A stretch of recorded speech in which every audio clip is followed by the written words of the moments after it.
अपना बिरद पछाण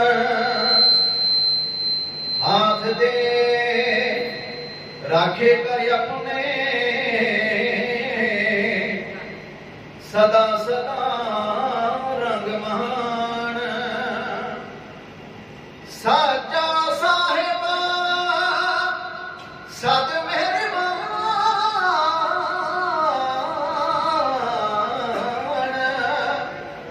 बंद पाया मेरे सतगुर पूरे कोई सरब कल्याण जियो पाए पिंड दिन साजिया दिता पैमण खान अपने दास की आप पैज राखी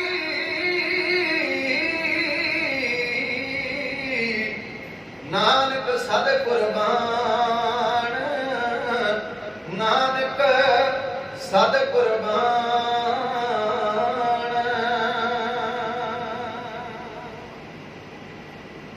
सतगुर कृपा दे सागर कर जो जग नाम उजागर सतगुर कृपा दे सागर कर जो जग नाम उजागर जाने नो खंडदी दुनिया देश दी ऋषियां मुनियां कीती तैनो सदा नमस्कार जी मेरा दे मैया खुशियां दी खिड़ जय बहार जी मेरा दे साईं होए जग जय धर्म दी शोभा होए ने कर्म दी आगे चल तेरी शरण बाणी दे चलन चरने होर ना किसे दी सेवा कान जी चरना ना लगियां टुट ना प्रीतमा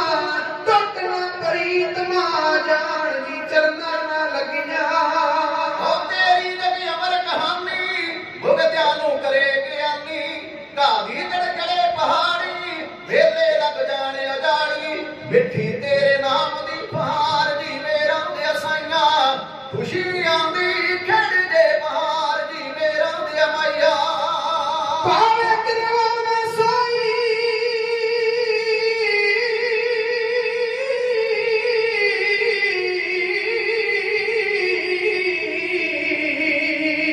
पावे करवा ना सोई लफजी पर दे खुशबोई मैं कांदियां लपटाया हिरदियां नू ठंड पहुंचावण इसे बच हो जे कल्याण जी चरना ना लगियां टुट ना प्रीतमा जान जी चरना ना लगियां मत के जो खाड़ा इंदर गावण विच ऋषि मुनिंदर दौर जन दुख कलिंदर कवता वसे पुष्पिंदर जान देओ खुशी दी कुमार दी मेरा दे मैया खुशियां दी फिर जय बहार दी मेरा दे साईं ओ विष्णु शिव के ब्रह्मादिक देवा दे सन कादक कर दियो कृपा सुतादक कवता होए नौर स्यादक चढ़ियां छंदां दियां शहरी लाण जी चरना ना लगियां टुट ना प्रीतमा जान जी चरना ना लगियां ये बख्शिश कर बख्शण हारे ते कृपा दे खोल पटारे घाटा तेरे घर नहीं कोई एहो जा दर नहीं कोई जिथे होना रहमता हजार जी मेरा दे मैया खुशियां दी खिड़ दे बहार जी मेरा दे साईं ओ गांदे गंधर्व जगी शरा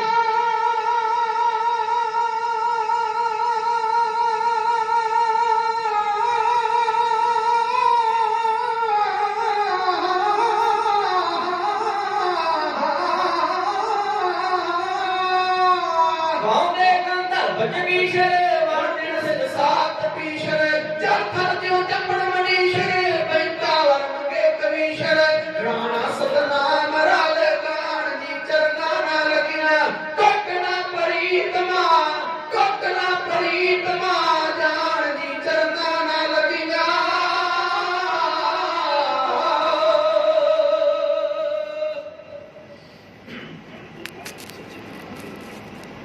खंडा कर खंडा से मालिक है ਵਾਹਿਗੁਰੂ ਬੁਲਾਨੋ ਸਾਰੀ ਮਨੁੱਖਤਾ ਨੂੰ, ਸਾਰੇ ਸੰਸਾਰ ਨੂੰ ਖੁਸ਼ੀਆਂ ਦੇਣ ਵਾਲੇ ਸਤਿਗੁਰੂ, ਮਾਨ ਤੇ ਸਨਮਾਨ ਦੇਣ ਵਾਲੇ ਸਤਿਗੁਰੂ ਸ਼੍ਰੀ ਗੁਰੂ ਗ੍ਰੰਥ ਸਾਹਿਬ ਮਹਾਰਾਜ ਸੱਚੇ ਪਾਤਸ਼ਾਹ ਦੀ ਪਾਕ ਗੋਦ ਅੰਦਰ ਬੈਠੇ ਗੁਰੂ ਕੀ ਸੰਗਤ ਜੀ, ਆਓ ਸੇਮ ਜਗਾਓ ਮਹਾਰਾਜ ਦੇ ਚਰਨਾਂ ਅੰਦਰ। ਦਿਲ ਦੀਆਂ ਗਹਿਰਾਈਆਂ ਤੋਂ ਮਹਾਰਾਜ ਦਾ ਸਤਿਕਾਰ ਕਰਦਿਆਂ ਹੋਇਆਂ ਹੱਥ ਜੋੜ ਕੇ ਆਖੋ ਜੀ ਵਾਹਿਗੁਰੂ ਜੀ ਕਾ ਖਾਲਸਾ, ਵਾਹਿਗੁਰੂ ਜੀ ਕੀ ਫਤਿਹ। ਬੜੀ ਸ਼ਰਧਾ ਵੇਖ ਕੇ, ਤੁਹਾਡਾ ਪਿਆਰ ਵੇਖ ਕੇ ਬੜਾ ਸਾਡਾ ਮਨ ਖੁਸ਼ ਹੋਇਆ।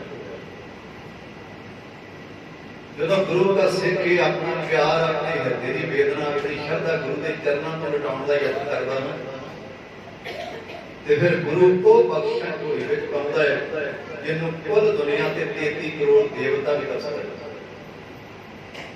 ਤੁਹਾਡੀ ਬਾਤ ਤਾਂ ਕਿ ਕੋ ਮਹਾਰਾਜ ਗੁਰੂ ਗ੍ਰੰਥ ਸਾਹਿਬ ਮਹਾਰਾਜ ਸੱਚੇ ਪਾਤਸ਼ਾਹ ਨੂੰ ਸਵਾਲ ਕਰੇ, ਮਹਾਰਾਜ ਆਹ ਲੋਕ ਜਿਹੜੇ ਆਪਣੇ ਘਰਾਂ ਦਾ ਤਿਆਗ ਕਰਕੇ, ਕੰਮਾਂ ਦਾ ਤਿਆਗ ਕਰਕੇ ਚੌਂਕੜੇ ਮਾਰ ਕੇ ਤੇਰੇ ਚਰਨਾਂ ਵਿੱਚ ਬੈਠੇ ਨੇ, ਕੌਣ ਲੋਕ ਨੇ? ਕਿ ਮਹਾਰਾਜ ਕਹਿੰਦੇ ਪੁੱਛਣ ਵਾਲੇ ਆ ਸਜਿਆਰ ਸਿੰਘ ਬੈਠੇ ਸਾਰੇ ਗੁਰੂ ਪਾਤਸ਼ਾਹ, ਇਹ ਅਕਲ ਵਾਲੇ ਲੋਕ ਨੇ, ਇਹ ਸੂਝਵਾਨ ਲੋਕ ਨੇ, ਜਿਨ੍ਹਾਂ ਨੂੰ ਪਤਾ ਵੀ ਮਹਾਰਾਜ ਦੇ ਚਰਨਾਂ ਵਿੱਚ ਚੌਂਕੜਾ ਮਾਰ ਕੇ ਜੁੜ ਕੇ ਬੈਠਾਂਗੇ ਤੇ ਜ਼ਿੰਦਗੀ ਦਾ ਰਾਹ ਪ੍ਰਾਪਤ ਹੋਵੇਗਾ। ਜ਼ਿੰਦਗੀ ਦੀ ਸੋਝੀ ਜਿੱਥੇ ਤੁਸੀਂ ਚੌਂਕੜੇ ਮਾਰ ਕੇ ਬੈਠੇ ਹੋ ਇਸ ਬਾਬੇ ਨਾਨਕ ਦੇ ਘਰ ਵਿੱਚ ਮਿਲਦੀ। ਬੜੀਆਂ ਭੀੜਾਂ ਨੇ, ਬੜੀਆਂ ਵੱਡੀਆਂ ਥਾਵਾਂ ਉੱਤੇ, ਲੇਕਿਨ ਉਹ ਜ਼ਿੰਦਗੀ ਦਾ ਸੁੱਖ ਸਾਧਨ ਨਹੀਂ ਮਿਲਦਾ ਉਹਨਾਂ ਭੀੜਾਂ ਵਿੱਚੋਂ। ਕਿਉਂ ਪਰਮਾਤਮਾ ਦੇ ਚਰਨਾਂ ਵਿੱਚ ਜਾਣ ਕੇ ਜਦੋਂ ਮਨੁੱਖ ਸ਼ਰਧਾ ਸਹਿਤ ਜੁੜਦਾ ਹੈ, ਪੂਰੀ ਝੋਲੀ ਸੱਚੇ ਪਾਤਸ਼ਾਹ ਬਰਕਤਾਂ ਦੇ ਨਾਲ ਸ਼ਿਕਾਰ ਕਰਦਾ ਹੈ। ਤੋ ਤੁਸੀਂ ਸੁਣਨ ਵਾਲਿਆਂ ਵਿੱਚ ਆਉਂਦੇ ਹੋ, ਸੁਣਨ ਵਾਲਾ ਵੱਡਾ ਹੁੰਦਾ ਤੇ ਸੁਣਾਉਣ ਵਾਲਾ ਛੋਟਾ ਹੈ, ਕਿਉਂਕਿ ਸੁਣਨਾ ਬੜਾ ਔਖਾ ਹੈ। ਹਰੇਕ ਬੰਦੇ ਦੇ ਮਨ ਦੀ ਖਾਹਿਸ਼ ਹੁੰਦੀ ਹੈ ਮੈਂ ਗੱਲ ਕਰਾਂ, ਸਾਰੀ ਦੁਨੀਆ ਮੇਰੀ ਬਹਿ ਕੇ ਗੱਲ ਨੂੰ ਸੁਣੇ। ਇਹ ਤੁਹਾਡੇ ਸਿਰ ਵਿੱਚ ਆਇਆ ਕਿ ਘੰਟਿਆਂ ਬੰਦੀ ਮਹਾਰਾਜ ਦੇ ਚਰਨਾਂ ਵਿੱਚ ਬੈਠ ਕੇ ਸ਼ਰਧਾ ਸਹਿਤ ਗੁਰੂ ਕੀ ਬਾਣੀ ਨੂੰ ਆਪਣੇ ਕੰਨਾਂ ਦੇ ਨਾਲ ਸੁਣਨਾ, ਗੁਰੂ ਕੇ ਇਤਿਹਾਸ ਨੂੰ ਆਪਣੇ ਕੰਨਾਂ ਦੇ ਨਾਲ ਸੁਣਨਾ ਤੇ ਫਿਰ ਉਹਨੂੰ ਗ੍ਰਹਿਣ ਕਰਨਾ, ਉਹਦੇ ਤੇ ਚੱਲਣ ਦਾ ਯਤਨ ਕਰਨਾ, ਇਹ ਗੁਰੂ ਦੀ ਸੰਗਤ ਦੇ ਹਿੱਸੇ ਵਿੱਚ ਆਇਆ। ਐਵੇਂ ਨਹੀਂ ਮਹਾਰਾਜ ਨੇ ਇੰਨੀਆਂ ਬੜੀਆਂ ਵਡਿਆਈਆਂ ਦੇ ਕੇ ਤੁਹਾਨੂੰ ਨਵਾਜਿਆ, ਕਿਉਂਕਿ ਤੁਹਾਡੇ ਵਿੱਚ ਬਹੁਤ ਵੱਡੇ ਗੁਣ ਮਹਾਰਾਜ ਨੇ ਵੇਖੇ। ਸੰਗਤ ਵਿੱਚ ਬਹਿਣਾ ਬੜਾ ਔਖਾ ਹੈ। ਇੱਥੇ ਉਹ ਜਨ ਬੈਠੇ ਨੇ, ਵੱਡੀ ਗਿਣਤੀ ਆ ਤੁਹਾਡੇ ਇਲਾਕੇ ਦੀ, ਤੁਹਾਡੇ ਮਹੱਲੇ ਦੀ, ਪਰ ਚੰਦਰਮਾ ਮਹਾਰਾਜ ਦੇ ਚਰਨਾਂ ਵਿੱਚ ਬੈਠੀਆਂ ਨੇ, ਉਹ ਬੈਠੀਆਂ ਨੇ ਜਿਨ੍ਹਾਂ ਦੇ ਹਿਰਦੇ ਵਿੱਚ ਰੱਬ ਵਸਿਆ, ਜਿਨ੍ਹਾਂ ਦੇ ਮਨ ਵਿੱਚ ਇਹਨਾਂ ਦਾ ਪਿਆਰ ਜਾਗਿਆ। ਅੱਜ ਉਸ ਅਸ਼ਟਮ ਲਗੀਰਾ ਧੰਨ ਸ਼੍ਰੀ ਗੁਰੂ ਹਰਿਕ੍ਰਿਸ਼ਨ ਮਹਾਰਾਜ ਸੱਚੇ ਪਾਤਸ਼ਾਹ ਦੀ ਆਮਦ ਦੇ ਵਿੱਚ ਜੁੜਨ ਦਾ ਮੌਕਾ ਮਿਲਿਆ। ਅੱਜ ਉਹਨਾਂ ਦਾ ਪ੍ਰਕਾਸ਼ ਦਿਹਾੜਾ ਤੇ ਸਮੂਹ ਸੰਗਤਾਂ ਨੂੰ, ਨਗਰ ਨਿਵਾਸੀ ਗੁਰੂ ਦੀਆਂ ਸੰਗਤਾਂ ਨੂੰ ਲੱਖ ਲੱਖ ਮੁਬਾਰਕਬਾਦ ਦੇਣਾ ਹੈ। ਮਹਾਰਾਜ ਕਿਰਪਾ ਕਰੇ, ਅਰਦਾਸ ਕਰਨਾ ਗੁਰੂ ਦੇ ਚਰਨਾਂ ਅੰਦਰ ਤੁਹਾਡਾ ਤੇ ਸਾਡਾ ਪਿਆਰ ਇਸੇ ਤਰ੍ਹਾਂ ਮਹਾਰਾਜ ਦੇ ਚਰਨਾਂ ਦੇ ਨਾਲ ਬਣਿਆ ਰਹੇ, ਅਸੀਂ ਜੁੜੇ ਰਹੀਏ ਤਾਂ ਕਿ ਜ਼ਿੰਦਗੀ ਦਾ ਰਾਹ ਪ੍ਰਾਪਤ ਕਰ ਸਕੀਏ। ਕਿਉਂਕਿ ਜੁੜਨਾ ਹੀ ਜ਼ਿੰਦਗੀ ਦਾ ਮਨੋਰਥ ਹੈ। ਜਿਹੜੇ ਜੁੜ ਜਾਂਦੇ ਨੇ ਉਹ ਪ੍ਰਵਾਨ ਹੋ ਜਾਂਦੇ ਨੇ, ਜਿਹੜੇ ਵਿਛੜ ਜਾਂਦੇ ਨੇ ਉਹ ਖੁਆਰ ਹੋ ਜਾਂਦੇ ਨੇ। ਮੈਂ ਵੀ ਬੈਠਾ ਵੇਖ ਰਿਹਾ ਸਾਂ, ਤੁਸੀਂ ਵੀ ਨਿਗਾਹ ਮਾਰੋ, ਆਪ ਖੁਦ ਜਿਨ੍ਹਾਂ ਵਿੱਚ ਜਾਨ ਹੈ ਨਹੀਂ, ਮਰੇ ਹੋਏ ਫੁੱਲ ਨੇ, ਫਿਰ ਵੀ ਗੁਰੂ ਦੇ ਚਰਨਾਂ ਦੀ ਸੋਭਾ ਬਣੇ ਬੈਠੇ ਨੇ। ਮਨ ਵਿੱਚ ਸਵਾਲ ਪੈਦਾ ਹੋਇਆ, ਇਹਨਾਂ ਵਿੱਚ ਕਿਹੜਾ ਐਸਾ ਗੁਣਿਆ ਮਰ ਜਾਣ ਤੋਂ ਬਾਅਦ ਵੀ ਮਹਾਰਾਜ ਨੇ ਆਪਣੇ ਚਰਨਾਂ ਦੇ ਨਾਲ ਜੋੜ ਕੇ ਰੱਖਿਆ ਹੈ। ਤੋ ਪੁੱਤਰ ਮਿਲਦਾ ਗੁਰੂ ਦੇ ਚਰਨਾਂ ਤੋਂ ਪੁੱਛਣ ਵਾਲਿਆ, ਸਵਾਲ ਕਰਨ ਵਾਲਿਆ, ਇਹਨਾਂ ਫੁੱਲਾਂ ਦੀ ਜ਼ਿੰਦਗੀ ਵੱਲ ਕਿਸੇ ਧਿਆਨ ਮਾਰ ਕੇ ਵੇਖੀ। ਇਹਨਾਂ ਫੁੱਲਾਂ ਨੇ ਸਾਰੀ ਜ਼ਿੰਦਗੀ ਕੰਡਿਆਂ ਨਾਲ ਗੁਜ਼ਾਰੀ ਹੈ ਤੇ ਸੰਸਾਰ ਨੂੰ ਕੀ ਦਿੱਤਾ ਹੈ? ਖੁਸ਼ਬੂ ਦਿੱਤੀ ਹੈ, ਮਹਿਕ ਦਿੱਤੀ ਹੈ। ਇਹ ਪ੍ਰਾਣੀ ਸਵਾਲ ਨਾ ਕਰ, ਤੇਰਾ ਜੀਵਨ ਇਹਨਾਂ ਫੁੱਲਾਂ ਵਰਗਾ ਹੋਣਾ ਚਾਹੀਦਾ। ਆ ਦੁਨੀਆ ਕੰਡਿਆਂ ਦੀ ਲਿਆਈ ਆ, ਇੱਥੇ ਚੰਗੇ ਤੇ ਮਾੜੇ ਮਨੁੱਖ, ਤੁਹਾਨੂੰ ਡਾਕੂ ਵੀ ਮਿਲ ਸਕਦੇ ਨੇ, ਤੁਹਾਨੂੰ ਸਾਧ ਵੀ ਮਿਲ ਸਕਦੇ ਨੇ, ਇਹਦੇ ਵਿੱਚੋਂ ਈਰਖਾ ਵੀ ਮਿਲ ਸਕਦੀ ਹੈ, ਇਹਦੇ ਵਿੱਚੋਂ ਨਫ਼ਰਤ ਵੀ ਮਿਲ ਸਕਦੀ ਹੈ। ਉਹ ਨਫ਼ਰਤ ਦੇ ਕੰਡੇ, ਈਰਖਾ ਦੇ ਕੰਡੇ ਟੁੱਟਣ ਦਾ ਯਤਨ ਕਰਨਾ, ਇਸ ਦੁਨੀਆ ਵਿੱਚ ਰਹਿੰਦਿਆਂ ਹੋਇਆਂ ਤੈਨੂੰ ਪ੍ਰਵਾਨ ਹੋਣਾ ਪੈਣਾ। ਕਈ ਲੋਕ ਕਹਿੰਦੇ ਨੇ ਅੱਗੇ ਜਾ ਕੇ ਪ੍ਰਵਾਨ ਹੋ ਜਾਣਗੇ, ਪਰ ਮਹਾਰਾਜ ਜੀ ਦੇ ਵਿੱਚ ਦੁਨੀਆ ਸੇਵ ਕਮਾਈ ਹੈ ਤਾਂ ਕਰਕੇ ਵੈਸਾ ਪਾਈ, ਇੱਥੇ ਪ੍ਰਵਾਨ ਹੋਇਆ ਜਾਣਾ ਤੇ ਇੱਥੇ ਪ੍ਰਵਾਨ ਤਾਂ ਹੋਇਆ ਜਾਣਾ ਜੇ ਚੰਗੀ ਭਾਵਨਾ ਪਾਲ ਕੇ ਰੱਖੀ, ਵੱਡਾ ਕਿਰਦਾਰ ਰੱਖਿਆ, ਗੁਰੂ ਚਰਨਾਂ ਦੇ ਨਾਲ ਪਿਆਰ ਜਤਾਇਆ ਤੇ ਜਿਹੜੀ ਗੁਰੂ ਨੇ ਸਿੱਖਿਆ ਦਿੱਤੀ ਉਹਨੂੰ ਗ੍ਰਹਿਣ ਕੀਤਾ, ਉਹਦੇ ਤਹਿਤ ਆਪਣੀ ਜ਼ਿੰਦਗੀ ਨੂੰ ਤੋੜਨ ਦਾ ਯਤਨ ਕੀਤਾ ਤੇ फिर इस दर उत्ते प्रवानगी मिल गई। बंदे आउंदे ने जिंदगी हटा के चले जाते हैं, पर बिरले बंदे ने जिन्होंने इस दर तो प्रवानगी मिल गई। जिंदगी वो है भराओ जिहड़ी किसी ने दुख विच लग गई। जिस पातशाह का अज असीं प्रकाश दिहाड़ा मना रहे हैं ना, उस पातशाह ने अपनी सारी आजादी दुखियां के दुख दूर करने वास्ते ला दिया। महाराज उसे बीमारी का शिकार हो गए सन, जिस बीमारी को छुटकारा पाने वास्ते महाराज अनेकों रोगियों के दुख जिहड़े सन दूर करते रहे। तो मेरे तो पहला बहुत ही सरदार लोग मेरे छोटे भाई उम्र विच भावें मेरे नालों छोटे ने, गुणा करके मेरे नालों वड्डे ने, अकल करके मेरे नालों वड्डे ने, उन्होंने मेरे तो पहला जिन्नी बुद्ध परमात्मा ने बख्शिश की उहदे तहत गुरु की संगत के नाल 8वें पातशाह महाराज के महान जीवन की चाल पाई। मेरा मन बनया सी आ जिहड़े दिन चल रहे हैं ना 6 अगस्त तो लैके 8 अगस्त तक ये उन्हां महान शहीदां की याद विच दिन मनाए जाने ने। शताब्दी के रूप में श्रोमणी गुरुद्वारा प्रबंधक कमेटी वालों तुहाडा सहयोग लैके ते गुरु साहब की कृपा से जिहड़े शहीद जदों गुरु का बाग का मोर्चा लगा, ਜਿਹੜੇ ਇੱਥੇ ਜ਼ਖਮੀ ਹੋਏ, ਜਿਨ੍ਹਾਂ ਉੱਤੇ ਗੋਰਾ ਸਰਕਾਰ ਨੇ ਮਹੰਤੀ ਸੁੰਦਰਦਾਸ ਦੀ ਸ਼ਹਿ ਉੱਤੇ ਦੇ ਕਹਿਣ ਉੱਤੇ ਬਹੁਤ ਵੱਡਾ ਕਹਿਰ ਕੀਤਾ, ਉਹਨਾਂ ਜ਼ਖਮੀ ਗੁਰੂ ਕੇ ਸਿੱਖਾਂ ਨੂੰ ਜਿਨ੍ਹਾਂ ਦੀ ਗਿਣਤੀ ਗਿਣੀਏ ਤੇ ਮਨ ਹੈਰਾਨ ਹੁੰਦਾ, ਪੈਰਾਂ ਥੱਲੇ ਜ਼ਮੀਨ ਨਿਕਲ ਜਾਂਦੀ ਹੈ। 5605 ਬੰਦੇ ਗ੍ਰਿਫਤਾਰ ਕੀਤੇ ਗਏ, ਜਿਨ੍ਹਾਂ ਵਿੱਚ 35 ਉਹ ਬੰਦੇ ਸਨ ਜਿਹੜੇ ਸ਼੍ਰੋਮਣੀ ਕਮੇਟੀ ਦੇ ਮੈਂਬਰ ਸਨ। तो उन्होंने बड़ा किरदार निभाउंदियां होया जिन्हां ने इन्हां सारे कैदियां ने गोरा सरकार वालों ऐलान कर दिता कि जे इत्थे इन्हां नूं रखिया गया, जेलां छोटियां पै गईयां ने, गिणती ज्यादा हो गई कैदियां की, इस करके इन्हां नूं देश निकाला दे देना चाहिए।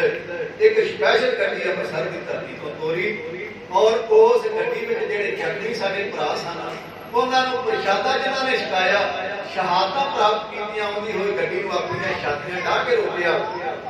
उन्हां महान शहीदां दी याद विच ते गुरु के बाग का मोर्चा जिहड़ा लगा, इहदे तहत 100 साला शताब्दी जिहड़ी है नगर गेवाड़ी जिथे 5वें पातशाह दे गुरु तेग बहादुर महाराज दे मुबारक चरण पए ने, उस धरती ते 6 अगस्त तो लैके 8 तरीक तक 3 दिन का समागम जिहड़ा उत्थे कीता जाना है। आ जिहड़े तुहाडे शहर विच प्रोग्राम रखे आ ना, ये उसे लहर दे तहत सानू 2 महीने हो गए ने अमृतसर तो आया तुहाडे शहर विच, बड़ा सरकार मिलिया, तुहाडे बड़ा मान मिलिया, तुहाडे नाल मिल के तुहाडे विच प्रोग्राम करके गुरु की गल करके मन खुश होया। ਉਹਦੇ तहत ये प्रोग्राम जिहड़े सन रात दे और सवेर दे रखे गए सन, पर प्रबंधक वीरां ਵੱਲੋਂ हुक्म होया कि ਅੱਜ ਅਸੀਂ 8वें पातशाह श्री गुरु हरकृष्ण महाराज उन्हां दा प्रकाश दिहाड़ा मना रहे हां ते तुसीं उन्हां दे जीवन उत्ते ही बोलणे। मैं कोशिश करांगा ਜਿਹੜੀਆਂ ਗੱਲਾਂ ਗਿਆਨੀ ਜੀ ਸਮੇਂ ਵਿੱਚੋਂ ਰਹਿ ਗਈਆਂ ਨੇ ਉਹ ਵੀ ਮੈਂ ਤੁਹਾਡੇ ਨਾਲ ਸਾਂਝੀ ਕਰਨ ਦਾ ਯਤਨ ਕਰਾਂਗਾ।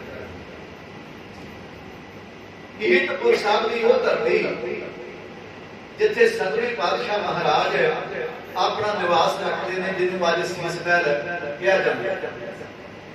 ਇਸ ਧਰਤੀ ਨੂੰ, ਇਸ ਨਗਰ ਨੂੰ 6ਵੇਂ ਪਾਤਸ਼ਾਹ ਮਹਾਰਾਜ ਨੇ ਆਪਣੇ ਕਰ ਕਮਲਾਂ ਦੇ ਨਾਲ ਵਸਾਇਆ ਸੀ। ਮੈਂ ਪਿੱਛੇ ਥੋੜਾ ਜਿਹਾ ਤੁਹਾਡਾ ਧਿਆਨ ਕਰਨਾ ਚਾਹੁੰਦਾ ਵੀ ਇਹ ਨਗਰ ਵਸਿਆ ਕਿਵੇਂ।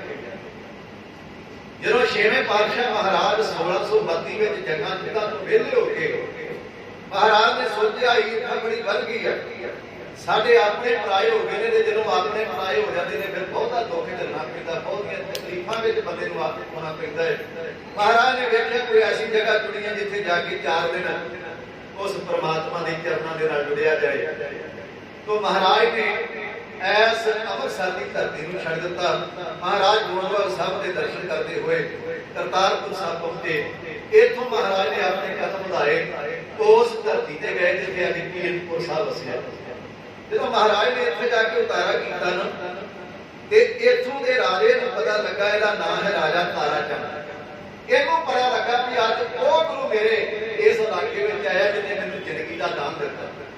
ਤੁਹਾਡੀ ਯਾਦ ਵਾਸਤੇ ਬੇਨਤੀ ਕਰਨੀ ਚਾਹੁੰਦਾ ਹਾਂ, ਜਿਹੜੇ 52 ਕੈਦੀ ਰਾਜੇ 6ਵੇਂ ਪਾਤਸ਼ਾਹ ਮਹਾਰਾਜ ਨੇ ਗਵਾਲੀਅਰ ਦੇ ਕਿਲੇ ਵਿੱਚ ਰਿਹਾਇ ਕਰਵਾਏ ਸਨ, ਉਹਨਾਂ ਵਿੱਚ 52 ਰਾਜਿਆਂ ਵਿੱਚ ਰਾਜੇ ਤਾਰੇ ਚੰਦ ਨੂੰ ਮਹਾਰਾਜ ਨੇ ਰਿਹਾਇ ਕਰਵਾਇਆ ਸੀ। ਇਹ ਸਿਆਣੇ ਲੋਕ, ਅਕਲ ਵਾਲੇ ਲੋਕ ਜਿਹੜੇ ਹੁੰਦੇ ਨੇ, ਇੱਕੋ ਕਿਸੇ ਦਾ ਕੀਤਾ ਹੋਇਆ ਪਰਉਪਕਾਰ ਆਪਣੀ ਜ਼ਿੰਦਗੀ ਵਿੱਚ ਵਿਸਾਰਦੇ ਨਹੀਂ, ਤੇ ਜਿਹੜੇ ਵਿਸਾਰ ਦਿੰਦੇ ਨੇ ਉਹਨਾਂ ਦੀ ਗਿਣਤੀ ਫਿਰ ਅੱਗੇ ਟਿਕਾਣਾ ਵਿੱਚ ਆ ਜਾਵੇ। ਰਾਜਾ ਤਾਰਾ ਚੰਦ ਅੱਗੇ ਟਿਕਾਣਾ ਨਹੀਂ ਬਣਨਾ ਚਾਹੁੰਦਾ। ਉਹਨੂੰ ਪਤਾ ਲੱਗਾ ਜੋ ਗੁਰੂ ਸਾਹਿਬ ਮੇਰੇ ਇਲਾਕੇ ਵਿੱਚ ਆਏ ਨੇ, ਉਹਨੂੰ ਚਾਅ ਚੜ ਗਿਆ। ਸਾਰੇ ਪਰਿਵਾਰ ਨੂੰ ਨਾਲ ਲੈ ਕੇ, ਸਾਖੀਆਂ ਸੰਬੰਧੀਆਂ ਨੂੰ ਨਾਲ ਲੈ ਕੇ ਛੇਵੇਂ ਪਾਤਸ਼ਾਹ ਮਹਾਰਾਜ ਦੇ ਚਰਨਾਂ ਵਿੱਚ ਆ ਗਿਆ। ਆਣ ਕੇ ਸਾਰੇ ਪਰਿਵਾਰ ਨੇ ਮੱਥਾ ਟੇਕਿਆ ਮਹਾਰਾਜ ਦੇ ਚਰਨਾਂ ਵਿੱਚ। ਰਾਜ ਭਾਗ ਹੋਣ ਦੇ ਬਾਵਜੂਦ ਵੀ ਜਿਹੜਾ ਮਹਾਰਾਜ ਨੇ ਵੱਡਾ ਪਰਉਪਕਾਰ ਕੀਤਾ, ਜ਼ਿੰਦਗੀ ਦਾ ਦਾਨ ਦਿੱਤਾ, ਇਹਦਾ ਪੁਨਰ ਜਨਮ ਹੋਇਆ। ਜੇ ਛੇਵੇਂ ਪਾਤਸ਼ਾਹ ਮਹਾਰਾਜ ਗਵਾਲੀਅਰ ਦੇ ਕਿਲੇ ਵਿੱਚ ਨਾ ਜਾਂਦੇ ਤੇ ਕੋਈ ਮੌਕਾ ਇਹਨਾਂ ਦੇ ਰਾਜੇ ਦੇ ਕੋਲ ਨਹੀਂ ਸੀ ਜਿਹਦੇ ਨਾਲ ਰਿਹਾ ਹੋਇਆ। ਸਰਗੁਰੂ ਨੂੰ ਬੰਦੀ ਛੋੜ ਕਿਹਾ ਜਾਂਦਾ ਹੈ, ਤੇ ਬੰਦੀ ਛੋੜ ਦਾਤੇ ਨੇ ਇਸ ਰਾਜੇ ਨੂੰ ਵੀ ਰਿਹਾ ਕਰਾਇਆ। ਉਸ ਪਰਉਪਕਾਰ ਦਾ ਸਤਿਕਾਰ ਕਰਨ ਵਾਸਤੇ, ਮਹਾਰਾਜ ਦਾ ਸ਼ੁਕਰਾਨਾ ਕਰਨ ਵਾਸਤੇ ਰਾਜ ਭਾਗ ਦੇ ਹੁੰਦਿਆਂ ਵੀ ਮਹਾਰਾਜ ਦੇ ਚਰਨਾਂ ਵਿੱਚ ਆਣ ਕੇ ਨਿਉ ਕੇ ਮੱਥਾ ਟੇਕਿਆ। ਤੇ ਆਹ ਘਰ ਜਿਹੜਾ ਨਾ ਗੁਰੂ ਕੀ ਸੰਗਤ ਦੀ, ਜਦੋਂ ਨਿਉ ਕੇ ਬੰਦਾ ਕੋਈ ਸ਼ਰਧਾ ਸਹਿਤ ਮੱਥਾ ਟੇਕਦਾ ਨਾ, ਤੇ ਸੱਚੇ ਪਾਤਸ਼ਾਹ ਇੰਨੀਆਂ ਬਰਕਤਾਂ ਉਹਦੀ ਜ਼ਿੰਦਗੀ ਵਿੱਚ ਸ਼ਾਮਲ ਕਰ ਦਿੰਦੇ ਨੇ। ਆਹ ਜਿਹੜੀਆਂ ਮੱਥੇ ਦੀਆਂ ਪੁੱਠੀਆਂ ਰੇਖਾ ਹੁੰਦੀਆਂ ਨੇ ਨਾ, ਇਹਨਾਂ ਨੂੰ ਸਿੱਧੀਆਂ ਕਰ ਦਿੰਦੇ, ਜੀਵਨ ਵਿੱਚ ਖੁਸ਼ਹਾਲੀ ਪੈਦਾ ਕਰ ਦਿੰਦੇ। ਤੇ ਜਿਸ ਬੰਦੇ ਨੇ ਹੰਕਾਰ ਵਿੱਚ ਆਣ ਕੇ, ਈਰਖਾ ਵਿੱਚ ਆਣ ਕੇ, ਰਾਜ ਭਾਗ ਦੇ ਨਸ਼ੇ ਵਿੱਚ ਆਣ ਕੇ ਇਸ ਘਰ ਦੇ ਨਾਲ ਮੱਥਾ ਲਾ ਲਿਆ, ਪਰ ਜਿੱਤ ਨਹੀਂ ਸਕਿਆ। ਮਾਰਿਆ ਤੇ ਜ਼ਰੂਰ ਗਿਆ, ਪਰ ਲੇਕਿਨ ਇਸ ਘਰ ਨੂੰ ਜਿੱਤ ਨਹੀਂ ਸਕਿਆ। ਰਾਜੇ ਤਾਰੇ ਚੰਦ ਨੇ ਵੇਖਿਆ ਕਿ ਸਮਾਂ ਜ਼ਿੰਦਗੀ ਦਾ ਪਤਾ ਨਹੀਂ 4 ਦਿਨ ਹੈਗੇ ਕਿ ਨਹੀਂ ਹੈਗੇ, ਇਸ ਜ਼ਿੰਦਗੀ ਨੂੰ ਸਵਾਲ ਲੈਣਾ ਚਾਹੀਦਾ। ਮਹਾਰਾਜ ਦੇ ਚਰਨਾਂ ਵਿੱਚ ਮੱਥਾ ਟੇਕਦਾ ਤੇ ਅਸੀਸਾਂ ਪ੍ਰਾਪਤ ਕਰਦਾ। ਕਈ ਦਿਨ ਹੋ ਗਏ ਨੇ ਮਹਾਰਾਜ ਦੀ ਸੇਵਾ ਵਿੱਚ ਸਾਰਾ ਪਰਿਵਾਰ ਲੱਗਾ ਹੈ।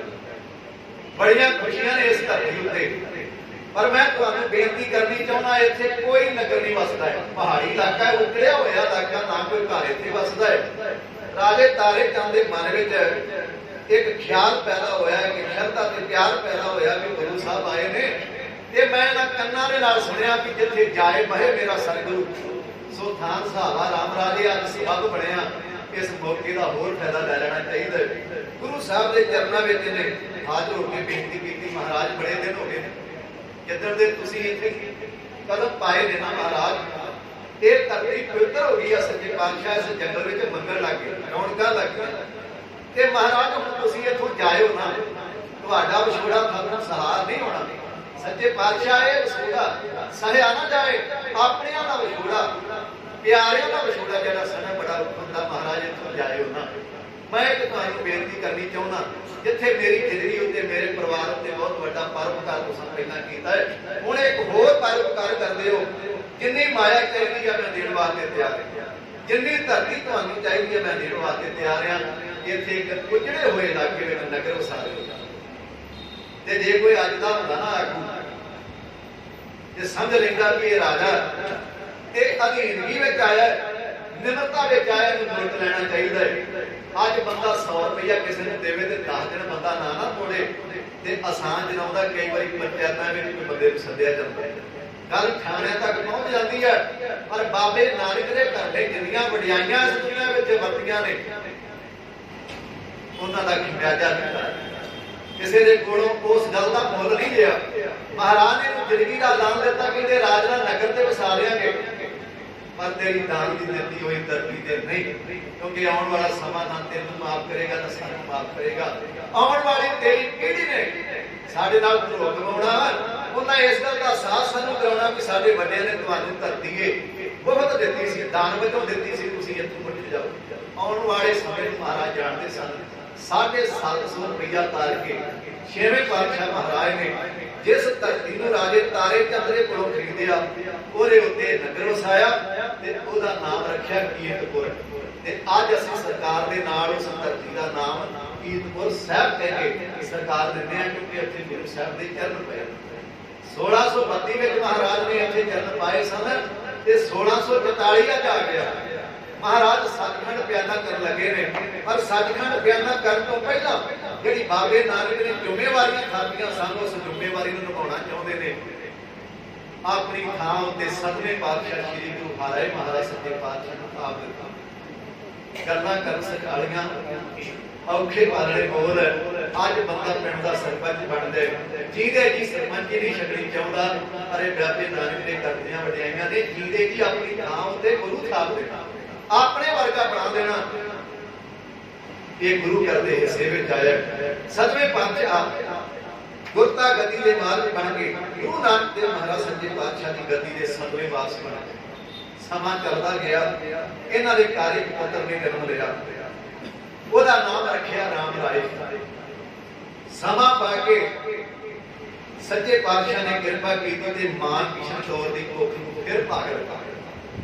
ਇੱਕ ਅਗੰਮੀ ਜੋਤ ਉਸ ਮਾਂ ਕਿਸ਼ਨ ਕੌਰ ਦੀ ਕੁੱਖ ਤੋਂ ਅੱਜ ਪ੍ਰਕਾਸ਼ ਹੋਇਆ। ਉਸ ਵੇਲੇ ਮਾਂ ਨੇ ਹੱਥ ਜੋੜ ਕੇ ਆਪਣੀ ਹਿਰਦੇ ਦੀ ਵੇਦਨਾ ਨੂੰ ਉਸ ਪਰਮਾਤਮਾ ਦੇ ਚਰਨਾਂ ਵਿੱਚ ਜੋੜ ਕੇ ਅਰਦਾਸ ਕੀਤੀ ਤੇ ਸ਼ੁਕਰਾਨਾ ਕੀਤਾ, ਸੱਚੇ ਪਾਤਸ਼ਾਹ ਤੋਂ ਮੇਰੀ ਗੋਦ ਨੂੰ ਭਾਗ ਲਾਇਆ। ਉਸ ਵੇਲੇ ਕਿਹੋ ਜਿਹਾ ਵਾਤਾਵਰਨ ਸੀ, ਕਿਵੇਂ ਖੁਸ਼ੀਆਂ ਮਨਾਈਆਂ ਜਾ ਰਹੀਆਂ ਨੇ ਇਸ ਕੀਰਤਪੁਰ ਸਾਹਿਬ ਦੀ ਧਰਤੀ ਤੇ। ਅੱਜ ਜਦੋਂ ਸਾਡੇ ਘਰ ਪੁੱਤ ਪੈਦਾ ਹੁੰਦਾ ਹੈ, ਬਾਪ ਨੂੰ ਭਾਵੇਂ ਕਹਿਣਾ ਪੈਸੇ ਲੈ ਕੇ ਖੁਸ਼ੀ ਮਨਾਉਣੀ ਪਵੇ, ਅਸੀਂ ਮਨਾਉਂਦੇ ਆ। ਪਰ ਉਸ ਵੇਲੇ 7ਵੇਂ ਪਾਤਸ਼ਾਹ ਮਹਾਰਾਜ ਦੇ ਘਰ ਵਿੱਚ ਪ੍ਰਮਾਤਮਾ ਨੇ 2 ਪੁੱਤਰ ਦੇ ਕੇ ਨਿਵਾਜਿਆ। ਦੂਸਰੇ ਪੁੱਤਰ ਦਾ ਪ੍ਰਕਾਸ਼ ਹੋਇਆ। ਉਸ ਵੇਲੇ ਦਾ ਸਾਰਾ ਵਾਤਾਵਰਨ ਮੇਰੇ ਕਵੀ ਸਾਥੀ ਗਾ ਕੇ ਪੇਸ਼ ਕਰ ਲਗੇ ਸੁਣੀਏ ਤੇ ਉਹ ਮੇਰੀ ਕੀਤੀ ਜਾ ਰਹੀ ਹੈ। 1656 ਈਸਵੀ ਦਾ ਦਿਨ ਚੜਿਆ, 1656 ਈਸਵੀ ਦਾ ਦਿਨ ਚੜਿਆ।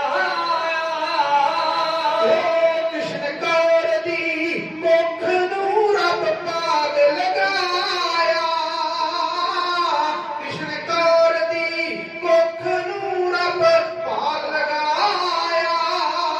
ਇਹ ਧੰਨ ਗੁਰੂ ਹਰਿ ਰਾਏ ਜੀ ਨੇ ਸ਼ੁਕਰ ਬਣਾਇਆ, ਧੰਨ ਗੁਰੂ ਹਰਿ ਰਾਏ ਜੀ ਨੇ ਸ਼ੁਕਰ ਬਣਾਇਆ। ਜਿਵੇਂ ਲੱਖਾਂ ਸੂਰਜਾਂ ਬ੍ਰਹਮੰਡ ਰੁਸ਼ਨਾਇਆ, ਜਿਵੇਂ ਲੱਖਾਂ ਸੂਰਜਾਂ ਬ੍ਰਹਮੰਡ ਰੁਸ਼ਨਾਇਆ, ਜਿਵੇਂ ਲੱਖਾਂ ਸੂਰਜਾਂ ਬ੍ਰਹਮੰਡ ਰੁਸ਼ਨਾਇਆ। ਇਹ ਬਾਲਾ ਪ੍ਰੀਤਮ ਆ ਗਿਆ ਸਤ ਗੁਰ ਦਾ ਜਾਇਆ, ਬਾਲਾ ਪ੍ਰੀਤਮ ਆ ਗਿਆ ਸਤ ਗੁਰ ਦਾ ਜਾਇਆ। ਪਰੀਆਂ ਇੰਦਰਾ ਪੁਰੀ ਚੋਂ ਅੱਜ ਮੰਗਲ ਗਾਇਆ, ਪਰੀਆਂ ਇੰਦਰਾ ਪੁਰੀ ਚੋਂ ਅੱਜ ਮੰਗਲ ਗਾਇਆ। ਇਹ ਦੇਵ ਦੇ ਫੁੱਲ ਬਰਸਾਉਂਦੇ ਸੀ ਚੰਨ ਛਣਾਇਆ, ਦੇਵ ਦੇ ਫੁੱਲ ਬਰਸਾਉਂਦੇ ਸੀ ਚੰਨ ਛਣਾਇਆ। ਗੁਰੂ ਨਾਨਕ ਦਾ ਰੂਪ ਹੈ ਕੀਰਤਪੁਰ ਆਇਆ, ਗੁਰੂ ਨਾਨਕ ਦਾ ਰੂਪ ਹੈ ਕੀਰਤਪੁਰ ਆਇਆ। ਹਲਵਾਰੀਏ ਸ਼ਹਿਰ ਨੇ ਜਸ ਉਸ ਦਾ ਗਾਇਆ, ਹਲਵਾਰੀਏ ਸ਼ਹਿਰ ਨੇ ਜਸ ਉਸ ਦਾ ਗਾਇਆ।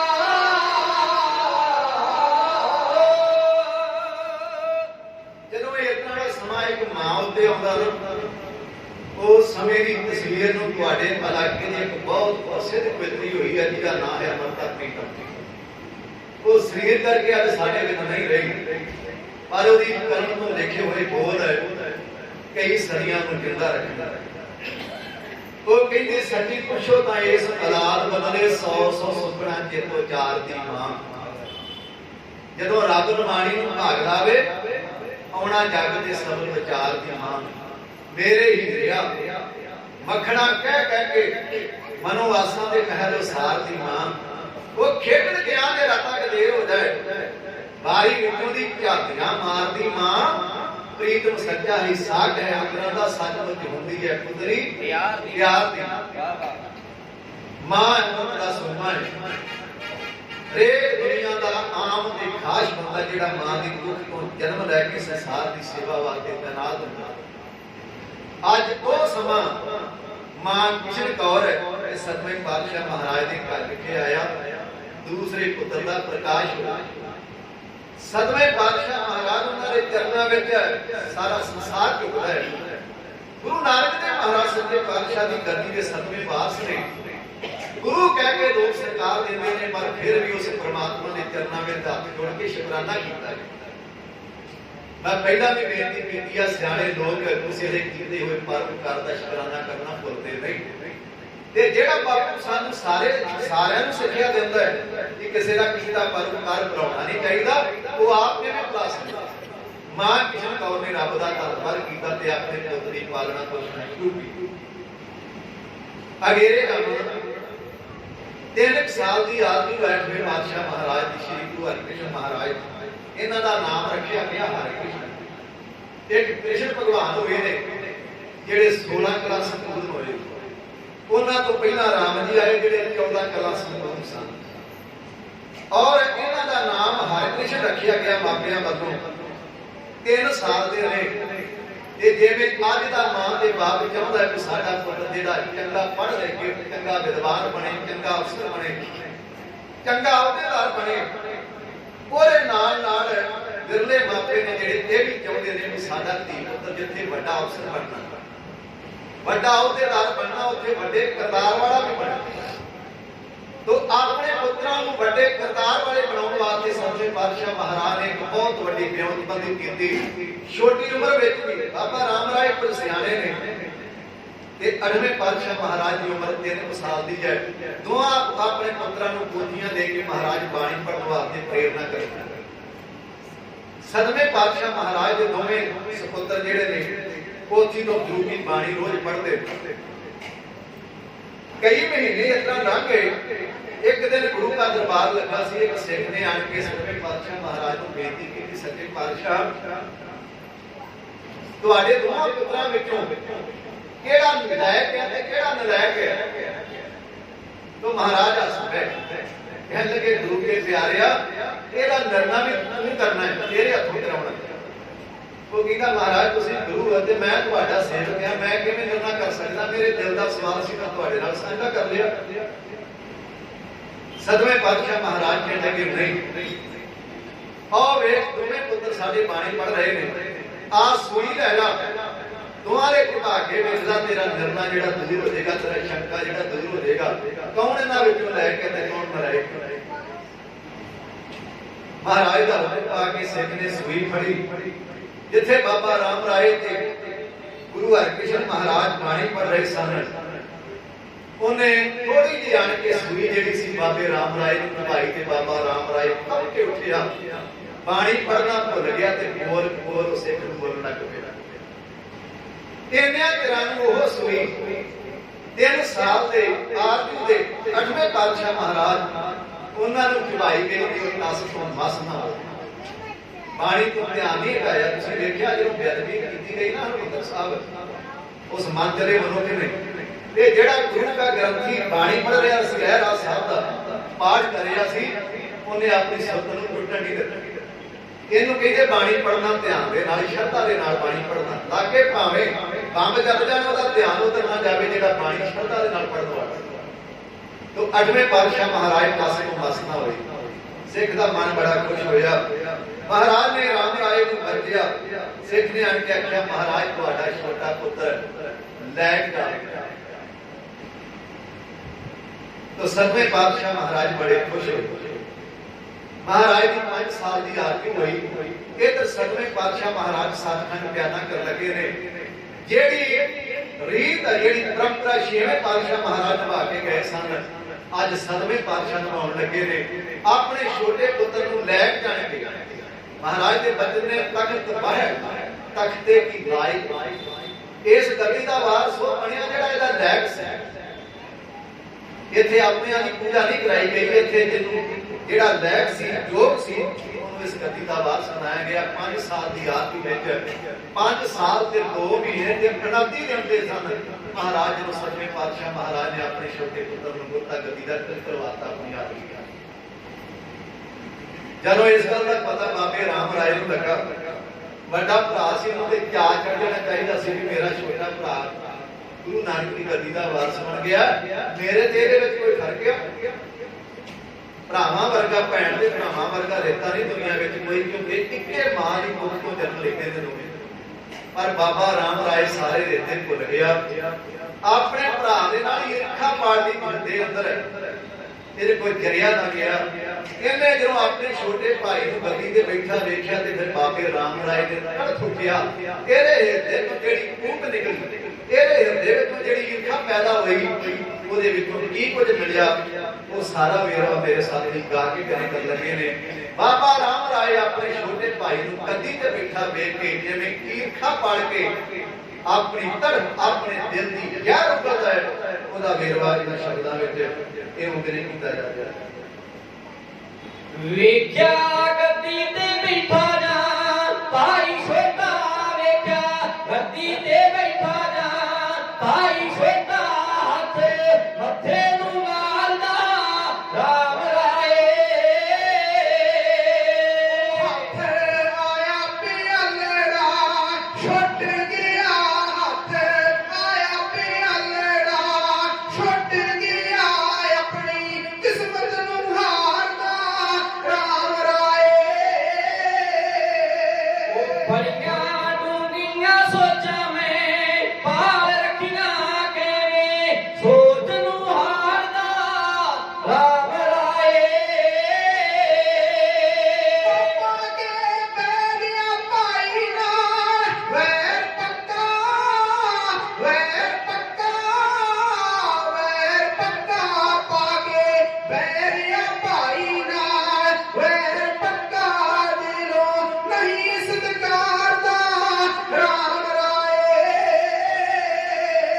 ਬਾਵਾ ਹੁੰਦੀਆਂ ਕਹਿਣਾ ਭਰਾ ਲੋਕੀਓ, ਬਾਵਾ ਹੁੰਦੀਆਂ ਕਹਿਣਾ ਭਰਾ ਲੋਕੀ, ਕਰੇ ਘਾਣ ਉਸ ਪਿਆਰ ਦਾ ਰਾਮ ਰਾਏ। ਜਿੰਨੇ ਮੋਢਿਆਂ ਤੇ ਚੜ੍ਹ ਕੇ ਖੇਡਣਾ ਸੀ, ਜਿੰਨੇ ਮੋਢਿਆਂ ਤੇ ਚੜ੍ਹ ਕੇ ਖੇਡਣਾ ਸੀ, ਉਹਨੂੰ ਦਿਲੋਂ ਦੁਰਕਾਰਦਾ ਰਾਮ ਰਾਏ। 5 ਸਾਲ ਦੀ ਭਲਾ ਕੀ ਉਮਰ ਹੁੰਦੀ, ਇੰਜ ਨਹੀਂ ਨਹਾਰਦਾ ਰਾਮ ਰਾਏ। ਉਹ ਸੱਚੀਆਂ ਰੂਹਾਂ ਤੇ ਮਾਲਕੀਓ ਰੀਝਦਾ ਏ,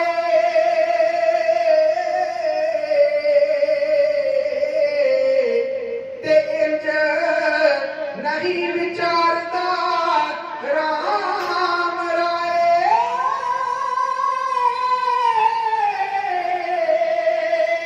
ਸੱਚੀਆਂ ਰੂਹਾਂ ਤੇ ਮਾਲਕੀਓ ਰੀਝਦਾ ਏ, ਇੰਜ ਨਹੀਂ ਵਿਚਾਰਦਾ ਰਾਮ ਰਾਏ। ਬੋਲੇ ਬੋਲ ਕੋ ਬੋਲਵੀ ਬਾਪ ਕਾਈ, ਏ ਬਈ ਬਾਪ ਕਾਈ, ਓ ਬੋਲੇ ਬੋਲ ਕੋ ਬੋਲਵੀ ਬਾਪ ਕਾਈ, ਚੇਤਾ ਭੁੱਲੇ ਸਤਿਕਾਰ ਦਾ ਰਾਮ ਰਾਏ। ਜਾਕੇ ਕਰੇ ਫਰਿਆਦ ਫੇਰ ਬਾਦਸ਼ਾਹ ਨੂੰ, ਜਾਕੇ ਕਰੇ ਫਰਿਆਦ ਫੇਰ ਬਾਦਸ਼ਾਹ ਨੂੰ, ਰੋ ਰੋ ਪੁਕਾਰਦਾ ਰਾਮ ਰਾਏ। ਬੰਦੋ ਆਇਆ ਨਹੀਂ ਕੁਝ ਬਣਨ ਲੱਗਾ ਬੂਹਾ, ਖੋਲਿਓ ਸੁਦਵਾਰ ਦਾ ਰਾਮ ਰਾਏ। ਰਾਣਾ ਹਰਮਨ ਸਤਨਾਮ ਵੀ ਆਖਦੇ ਨੇ, ਕਿਵੇਂ ਜ਼ਿੰਦਗੀ ਹਾਰਦਾ ਰਾਮ ਰਾਏ।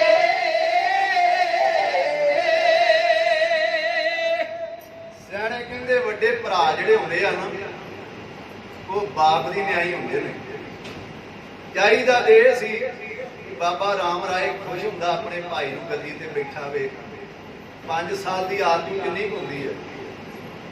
ਛੋਟੇ ਭਰਾ ਨੂੰ ਆਪਣੇ ਮੋਢਿਆਂ ਤੇ ਚੁੱਕ ਕੇ ਖਿਡਾਉਂਦਾ, ਉਹਨੂੰ ਆਪਣੇ ਵੱਡੇ ਭਰਾਵਾਂ ਵਾਲਾ ਪਿਆਰ ਦਿੰਦਾ ਤੇ ਉਹਦੇ ਕੋਲੋਂ ਛੋਟੇ ਭਰਾਵਾਂ ਵਾਲਾ ਸਰਕਾਰ ਲੈਂਦਾ। ਪਰ ਬਾਬਾ ਰਾਮ ਰਾਏ ਕੋਈ ਕੁਝ ਕਰ ਨਾ ਸਕਿਆ। ਕਿਉਂ?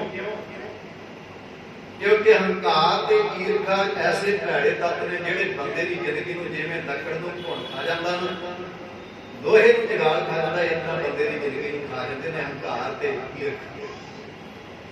ਇਹ ਦੋਵੇਂ ਤੱਤ ਬਾਬਾ ਰਾਮ ਰਾਏ ਗੁਰੂ ਪੁੱਤਰ ਹੋਣ ਦੇ ਨਾਤੇ ਵੀ ਆਪਣੀ ਜ਼ਿੰਦਗੀ ਦੇ ਨਾਲ ਬੰਨ੍ਹ ਕੇ ਰੱਖ ਗਿਆ। ਇਹੋ ਕੁਝ ਕਰਦਾ ਰਿਹਾ ਸੀ ਬਾਬਾ ਪਿਰਥੀ ਚੰਦ, ਤੇ ਲੋਕਾਂ ਫਿਰ ਸਰਕਾਰ ਨਹੀਂ ਕੀਤਾ, ਸਰਕਾਰ ਦਿੱਤਾ ਸੀ ਬਾਬੇ ਪਿਰਥੀ ਚੰਦ। ਬਾਬਾ ਪਿਰਥੀ ਚੰਦ ਵੱਡਾ ਭਰਾ ਹੈ ਤੇ ਗੁਰੂ ਅਰਜਨ ਦੇਵ ਮਹਾਰਾਜ ਛੋਟੇ ਭਾਈ ਨੇ। ਸਾਰੀ ਉਮਰ ਵੱਡਾ ਭਰਾ ਆਪਣੇ ਛੋਟੇ ਭਰਾ ਨੂੰ ਮਾਰਨ ਦੀਆਂ ਜਨਤਾ ਬਣਾਉਂਦਾ ਰਿਹਾ, ਪਰ ਵਾੜ ਵੇਗਾ ਨਾ ਕਰ ਸਕਿਆ। ਅੱਜ ਬਾਬੇ ਪਿਰਥੀ ਚੰਦ ਦਾ ਨਾਮ ਤੇ ਲੋਕੀ ਲੈਂਦੇ ਨੇ, ਪਰ ਉਹਦੇ ਵਿੱਚ ਸਰਕਾਰ ਨਹੀਂ। ਤੇ ਛੋਟੇ ਭਾਈ ਗੁਰੂ ਅਰਜਨ ਦੇਵ ਮਹਾਰਾਜ ਸੱਚੇ ਪਾਤਸ਼ਾਹ ਦੇ ਚਰਨਾਂ ਵਿੱਚ ਸਾਰਾ ਸੰਸਾਰ ਝੁਕਦਾ।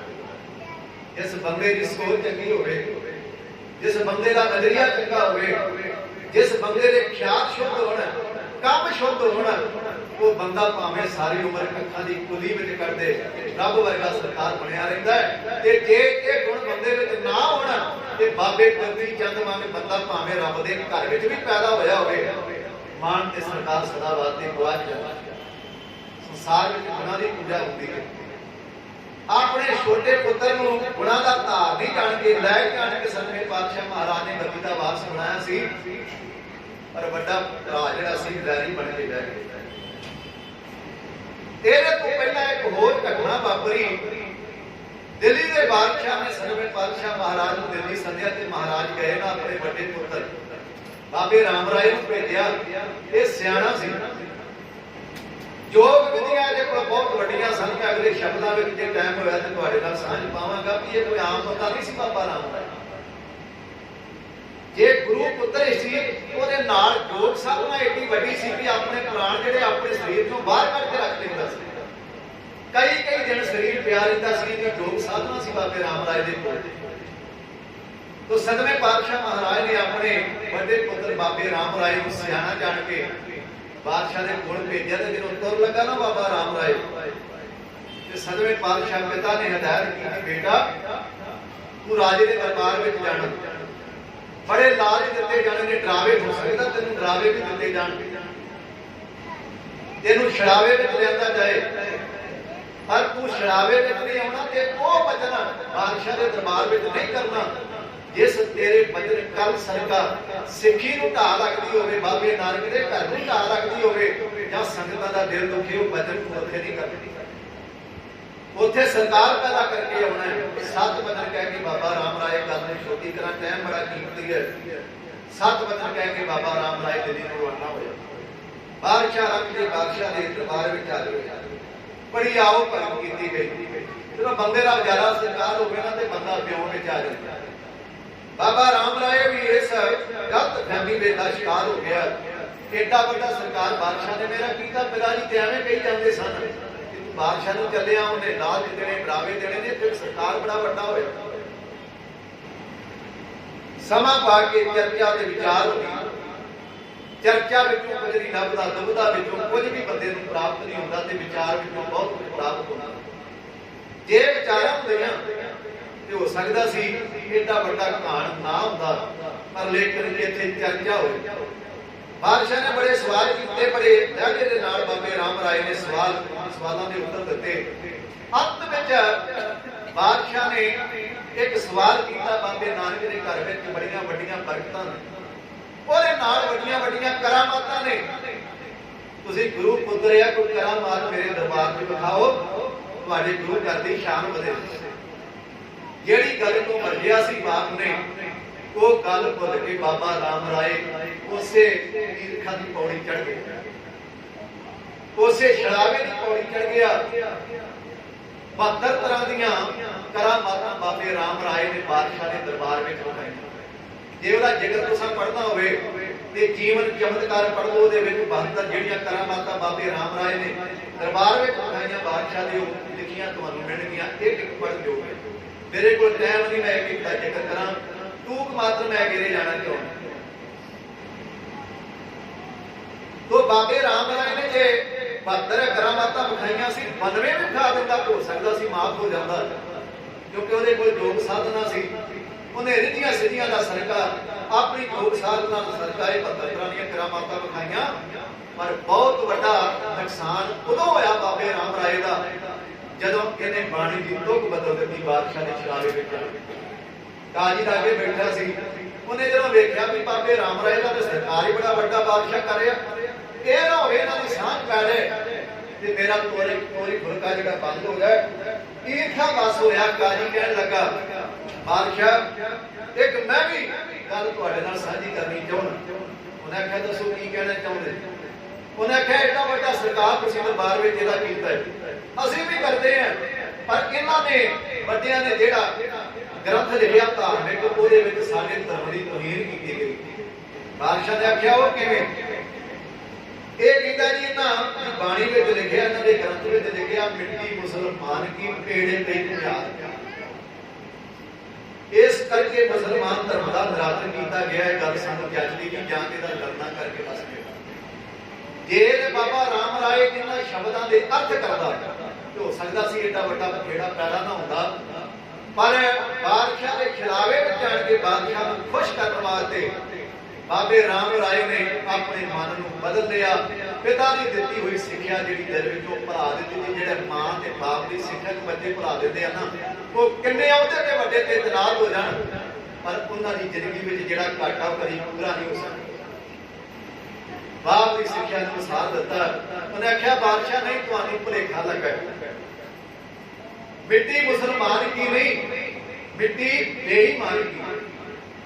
ਜੇ ਇਹਦੇ ਅੱਖਰੀ ਅਰਥ ਕਰੀਏ ਇਸ ਸ਼ਬਦ ਦੇ तो काजी के नाल मुलाकात हुई सी गुरु नानक देव महाराज सच्चे पातशाह। काजी ने रौं में जान के हंकार विच आख्या सी महाराज तुसीं अपने धर्म दा ढोरा पिटदे जे, पर साडा धर्म जिहड़ा है चंगा है तुहाडे धर्म दे नाल। महाराज कहण लगे वो किवें असीं मन लैंदे आ, पर इहदा निर्णय करके दसो कि तुहाडा धर्म साडे धर्म दे नालों किवें चंगा। तुमको तुम्हारा खूब, हमको हमारा खूब, लेकिन इहदा निर्णय करना पवेगा। काजी ने आख्या ऐ पीर, ऐ बाबा नानक, तुसीं जदों दुनिया तो जाते हो तुहाडी देह नूं जां तां जल प्रवाह कीता जांदा है ते जां फिर अग्नि विच साड़ दित्ता जांदा, तुहाडी मुक्ति नहीं हुंदी। ते सानूं इस संसार तो जाण तो बाद ऐस धरती विच दबिया जांदा जिहड़ी सारे संसार दी मां है, ते असीं अपनी मां दी गोद विच जाके बिराजे। महाराज हसे काजी दी उस मूर्खता उत्ते। महाराज कहते काजी तेरी गल असीं सच मन लैंदे आ थोड़े टाइम वास्ते, पर जदों पर ब्रह्म लेखन ते गल आ जाए फिर गल जिहड़ी आ मोड़ ले लैंदी, बदल जाती गल। जिवें गड्डी दा कांटा बदलदा फिर गल भी इतना दा कांटा बदल जांदा। महाराज कहते पर जिस धरती विच तुहानूं दफनाया जांदा है मर जाण तो बाद, ओह मिट्टी जिहड़ी है जिथे तुहानूं दफनाया जांदा, जिहड़ी मिट्टी तुहाडे उत्ते पाई जांदी है, ओह मिट्टी जे किते घुमियार दे हत्थ लग जाए ਉਹ ਫਿਰ ਕੀ ਕਰਦਾ, ਉਹਦੇ ਵਿੱਚ ਪਾਣੀ ਪਾ ਕੇ ਉਹਨੂੰ ਬੰਨ੍ਹਦਾ, ਫਿਰ ਉਹਨੂੰ ਜੱਗ ਤੇ ਚੜਾਉਂਦਾ ਹੈ ਤੇ ਫਿਰ ਉਹਨੂੰ ਪੱਕੀਆਂ ਕਰਨ ਵਾਸਤੇ ਅੱਗ ਵਿੱਚ ਪਕਾਉਂਦਾ। ਫਿਰ ਤੁਹਾਡੀ ਦੱਸੋ ਤੁਹਾਡਾ ਧਰਮ ਖੂਬ ਹੋਇਆ ਕਿ ਸਾਡਾ ਧਰਮ ਖੂਬ ਹੋਇਆ? ਜਿਹੜੀ ਗੱਲ ਦਾ ਤੂੰ ਮਾਣ ਕਰਦਾ ਉਹ ਤੇ ਫਿਰ ਉੱਥੇ ਅੱਗ ਵਿੱਚ ਆਉਂਦੀ ਹੈ। ਇਹ ਅੱਗ ਬਾਬੇ ਰਾਮ ਰਾਏ ਨੇ ਬਾਦਸ਼ਾਹ ਦੇ ਦਰਬਾਰ ਵਿੱਚ ਨਹੀਂ ਕੀਤੇ। ਇਹ ਕਹਿ ਦਿੱਤਾ ਕਿ ਮਿੱਟੀ ਮੁਸਲਮਾਨ ਕੀ ਨਹੀਂ, ਮਿੱਟੀ ਬੇਈਮਾਨ ਕੀ। एक ख्याल कर करके बाबा राम राय बादशाह ने खुश करके जदों वापस आया, अरे पिता के मथे लगना सी कि गुरु के सिख जिहड़े नाल गए सन उन्हां जाके सारी रिपोर्ट दित्ती। महाराज ने पूछा कि उत्थे की कुछ होया, किहड़ियां विचारां होईयां ने, की गल्लां बातां होईयां ने। सिखां ने आख्या महाराज बड़ा कुछ उत्थे होया, पर सब तो माड़ा इह होया तुहाडे पुत्र ने गुरु की बाणी दी तुक बदल दित्ती। महाराज कहने कि वो किवें? सिखा ने सारी रिपोर्ट जी सी महाराज को दी ते महाराज इन्ने नाराज होए। महाराज ने हुक्म दे दिता भी साडा पुत जिहड़ा रब करावे साडे मथे ना लगे। वो जिन्हां धीआं पुत्रां वास्ते मापे खूहां विच जाल विछालदे फिरदे ने, मां ते बाप नूं कोई आखे जन्मत दी रात किराए विच नहाउणा पैणा फिर पुत दी प्राप्ति होनी है। मां ते बाप इह वी करन वास्ते तुर जांदा भावें साडी मर्यादा दे अनुकूल गल्लां नहीं, पर उस घर जम्मे पुत नूं बाणी के बदले सदमे पातशाह महाराज ने नकार दिता कि साडे जीवे दी मथे ना लगे। ओ बाबा राम राय अज ਛੋਟੇ ਭਾਈ ਦੇ ਨਾਲ ਇਸ ਕਰਕੇ ਵੀ ਈਰਖਾ ਕਰਦਾ ਕਿ ਮੇਰੇ ਬਾਪ ਨੇ ਮੈਨੂੰ ਦਰਕਾਰ ਦਿੱਤਾ, ਮੈਨੂੰ ਅੱਖਾਂ ਤੋਂ ਪਰੋਖੇ ਕਰ ਦਿੱਤਾ। ਮੇਰਾ ਛੋਟਾ ਭਾਈ ਜਿਹੜੇ ਇਹਦੀ ਉਮਰ ਬੜੀ ਨਿਆਣਿਆਂ ਵਾਲੀ ਹੈ, ਇਹ ਗੱਦੀ ਦੀ ਸੰਭਾਲ ਕਰ ਹੀ ਨਹੀਂ ਸਕਦਾ, ਇਹਨੂੰ ਗੱਦੀ ਦਾ ਵਾਰਸ ਬਣਾ ਦਿੱਤਾ ਹੈ। ਬੜੇ ਚਾਰੇ ਨੇ ਕੀਤੇ ਪਰ ਸਾਰੇ ਜਨਮ ਤੇ ਮੇਰੇ ਮਨ ਵਿੱਚ ਇੱਕ ਸਵਾਲ ਪੈਦਾ ਹੋਇਆ, ਇੱਕ ਆਸ ਜਾਗੀ ਕਿ ਮੈਂ ਬਾਦਸ਼ਾਹ ਨੂੰ ਖੁਸ਼ ਕੀਤਾ, ਉਹ ਹਿੰਦੁਸਤਾਨ ਦਾ ਬਾਦਸ਼ਾਹ ਹੈ, ਅੱਜ ਮੈਨੂੰ ਲੋੜ ਪਈ ਹੈ ਕਿ ਅੱਜ ਬਾਦਸ਼ਾਹ ਨੂੰ ਮੇਰੀ ਮਦਦ ਕਰਨੀ ਚਾਹੀਦੀ ਹੈ। ਇਹ ਰਵਾਂ ਰਵੀ ਤੁਰਿਆ ਆਪਣੇ ਕੁਝ ਸੇਵਕ ਨਾਲ ਲੈ ਕੇ ਔਰ ਇਹਨੇ ਆਪਣੀ ਅੱਡ ਗੱਦੀ ਲਾ ਕੇ ਆਪਣੀ ਪੂਜਾ ਕਰਾਉਣੀ ਸ਼ੁਰੂ ਕੀਤੀ, ਪਰ ਸਿੱਖਾਂ ਨੇ ਇਹਨੂੰ ਗੁਰੂ ਮੰਨਣ ਤੋਂ ਇਨਕਾਰ ਕਰ ਦਿੱਤਾ। ਜਦੋਂ ਸਾਰੇ ਦੇਹ ਦੇ ਦੇਖਣ ਜਾਣ ਲੱਗੇ ਨਾ, ਫਿਰ ਇਹਨੇ ਬਾਦਸ਼ਾਹ ਦੇ ਦਰਬਾਰ ਦੀ ਓਟ ਲਈ। ਰੰਗੇ ਬਾਦਸ਼ਾਹ ਦੇ ਦਰਬਾਰ ਵਿੱਚ ਜਾ ਕੇ ਹਾਜ਼ਰ ਹੋਇਆ ਤੇ ਇਹਨੇ ਆਪਣੀ ਹਾਲ ਦਵਾਈ ਪਾਈ ਵੀ ਮੈਨੂੰ ਤੇ ਬਹੁਤ ਵੱਡਾ ਨੁਕਸਾਨ ਹੋਇਆ, ਮੇਰੇ ਛੋਟੇ ਭਾਈ ਨੂੰ ਗੱਦੀ ਦਾ ਵਾਰਸ ਬਣਾ ਦਿੱਤਾ। ਮੈਂ ਬਾਦਸ਼ਾਹ ਤੈਨੂੰ ਖੁਸ਼ ਕੀਤਾ, ਜੇ ਮੈਂ ਤੈਨੂੰ ਖੁਸ਼ ਨਾ ਕਰਦਾ, 72 ਤਰ੍ਹਾਂ ਦੀਆਂ ਕਰਾਮਾਤਾਂ ਤੇਰੇ ਦਰਬਾਰ ਵਿੱਚ ਨਾ ਵਿਖਾਉਂਦਾ, ਗੁਰਬਾਣੀ ਵਿੱਚ ਖਿਆਲ ਤਾਂ ਨਾ ਕਰਦਾ, ਤੇ ਮੇਰਾ ਪਿਤਾ ਮੇਰੇ ਤੋਂ ਨਾਰਾਜ਼ ਨਹੀਂ ਸੀ ਹੋਣਾ।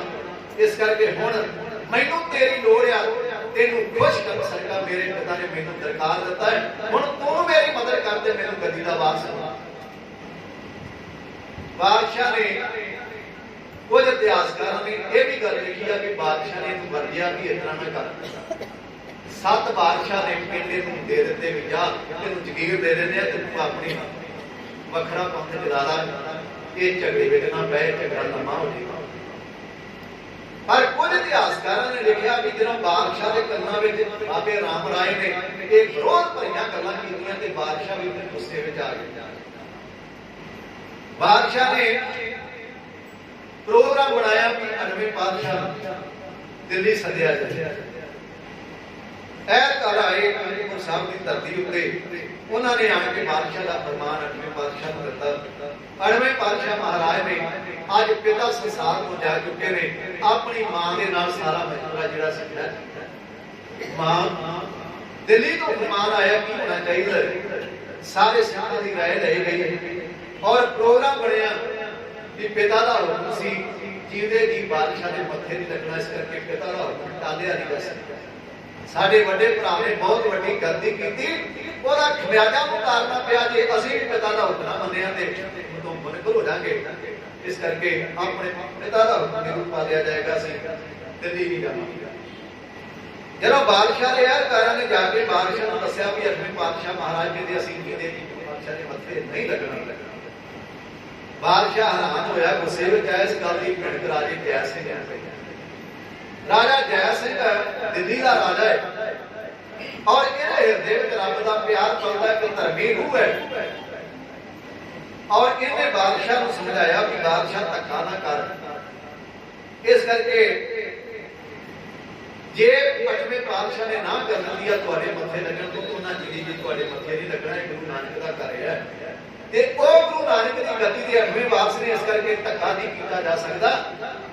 ਇੱਥੇ ਮੁਹੱਬਤ ਨੂੰ ਥਾਂ ਮਿਲਦੀ ਹੈ, ਸ਼ਰਧਾ ਨੂੰ ਥਾਂ ਮਿਲਦੀ ਹੈ। ਮੈਂ ਕੋਸ਼ਿਸ਼ ਕਰਦਾ 8ਵੇਂ ਪਾਤਸ਼ਾਹ ਮਹਾਰਾਜ ਨੂੰ ਦਿੱਲੀ ਬੁਲਾਇਆ।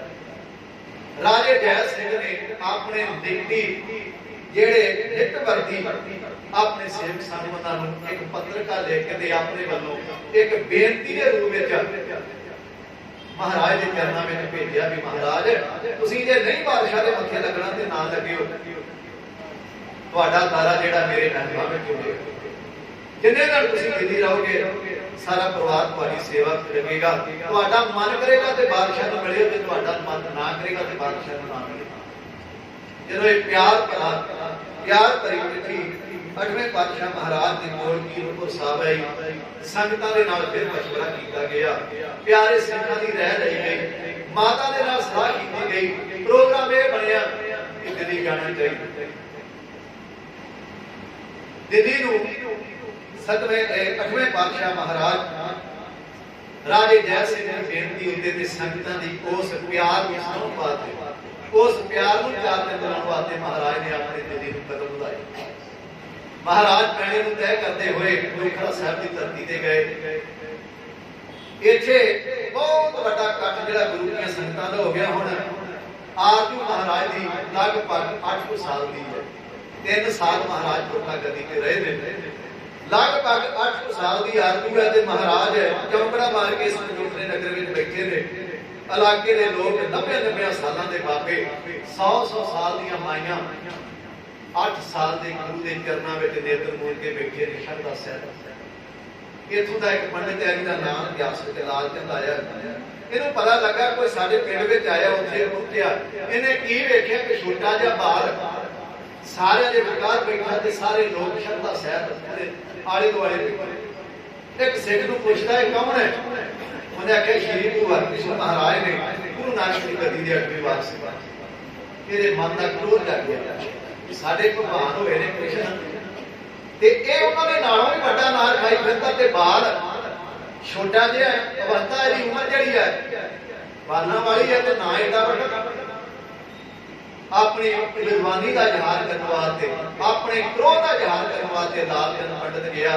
ਮਹਾਰਾਜ ਨੇ ਸ਼ੰਕੂ ਜੀ ਦੇ ਕੋਲੋਂ ਗੀਤਾ ਦੇ ਅਰਥ ਜਾ ਕੇ ਇਸ ਪੰਡਿਤ ਲਾਲ ਚੰਦ ਦਾ ਹੰਕਾਰ ਚੱਕਣਾ ਸ਼ੁਰੂ ਕੀਤਾ ਤੇ ਪ੍ਰਚਾਰ ਕਰਕੇ ਜ਼ਿੰਦਗੀ ਸੋਨੇ ਵਰਗੀ ਤੇ ਪੂਜਣ ਵਾਲੀ ਬਣ।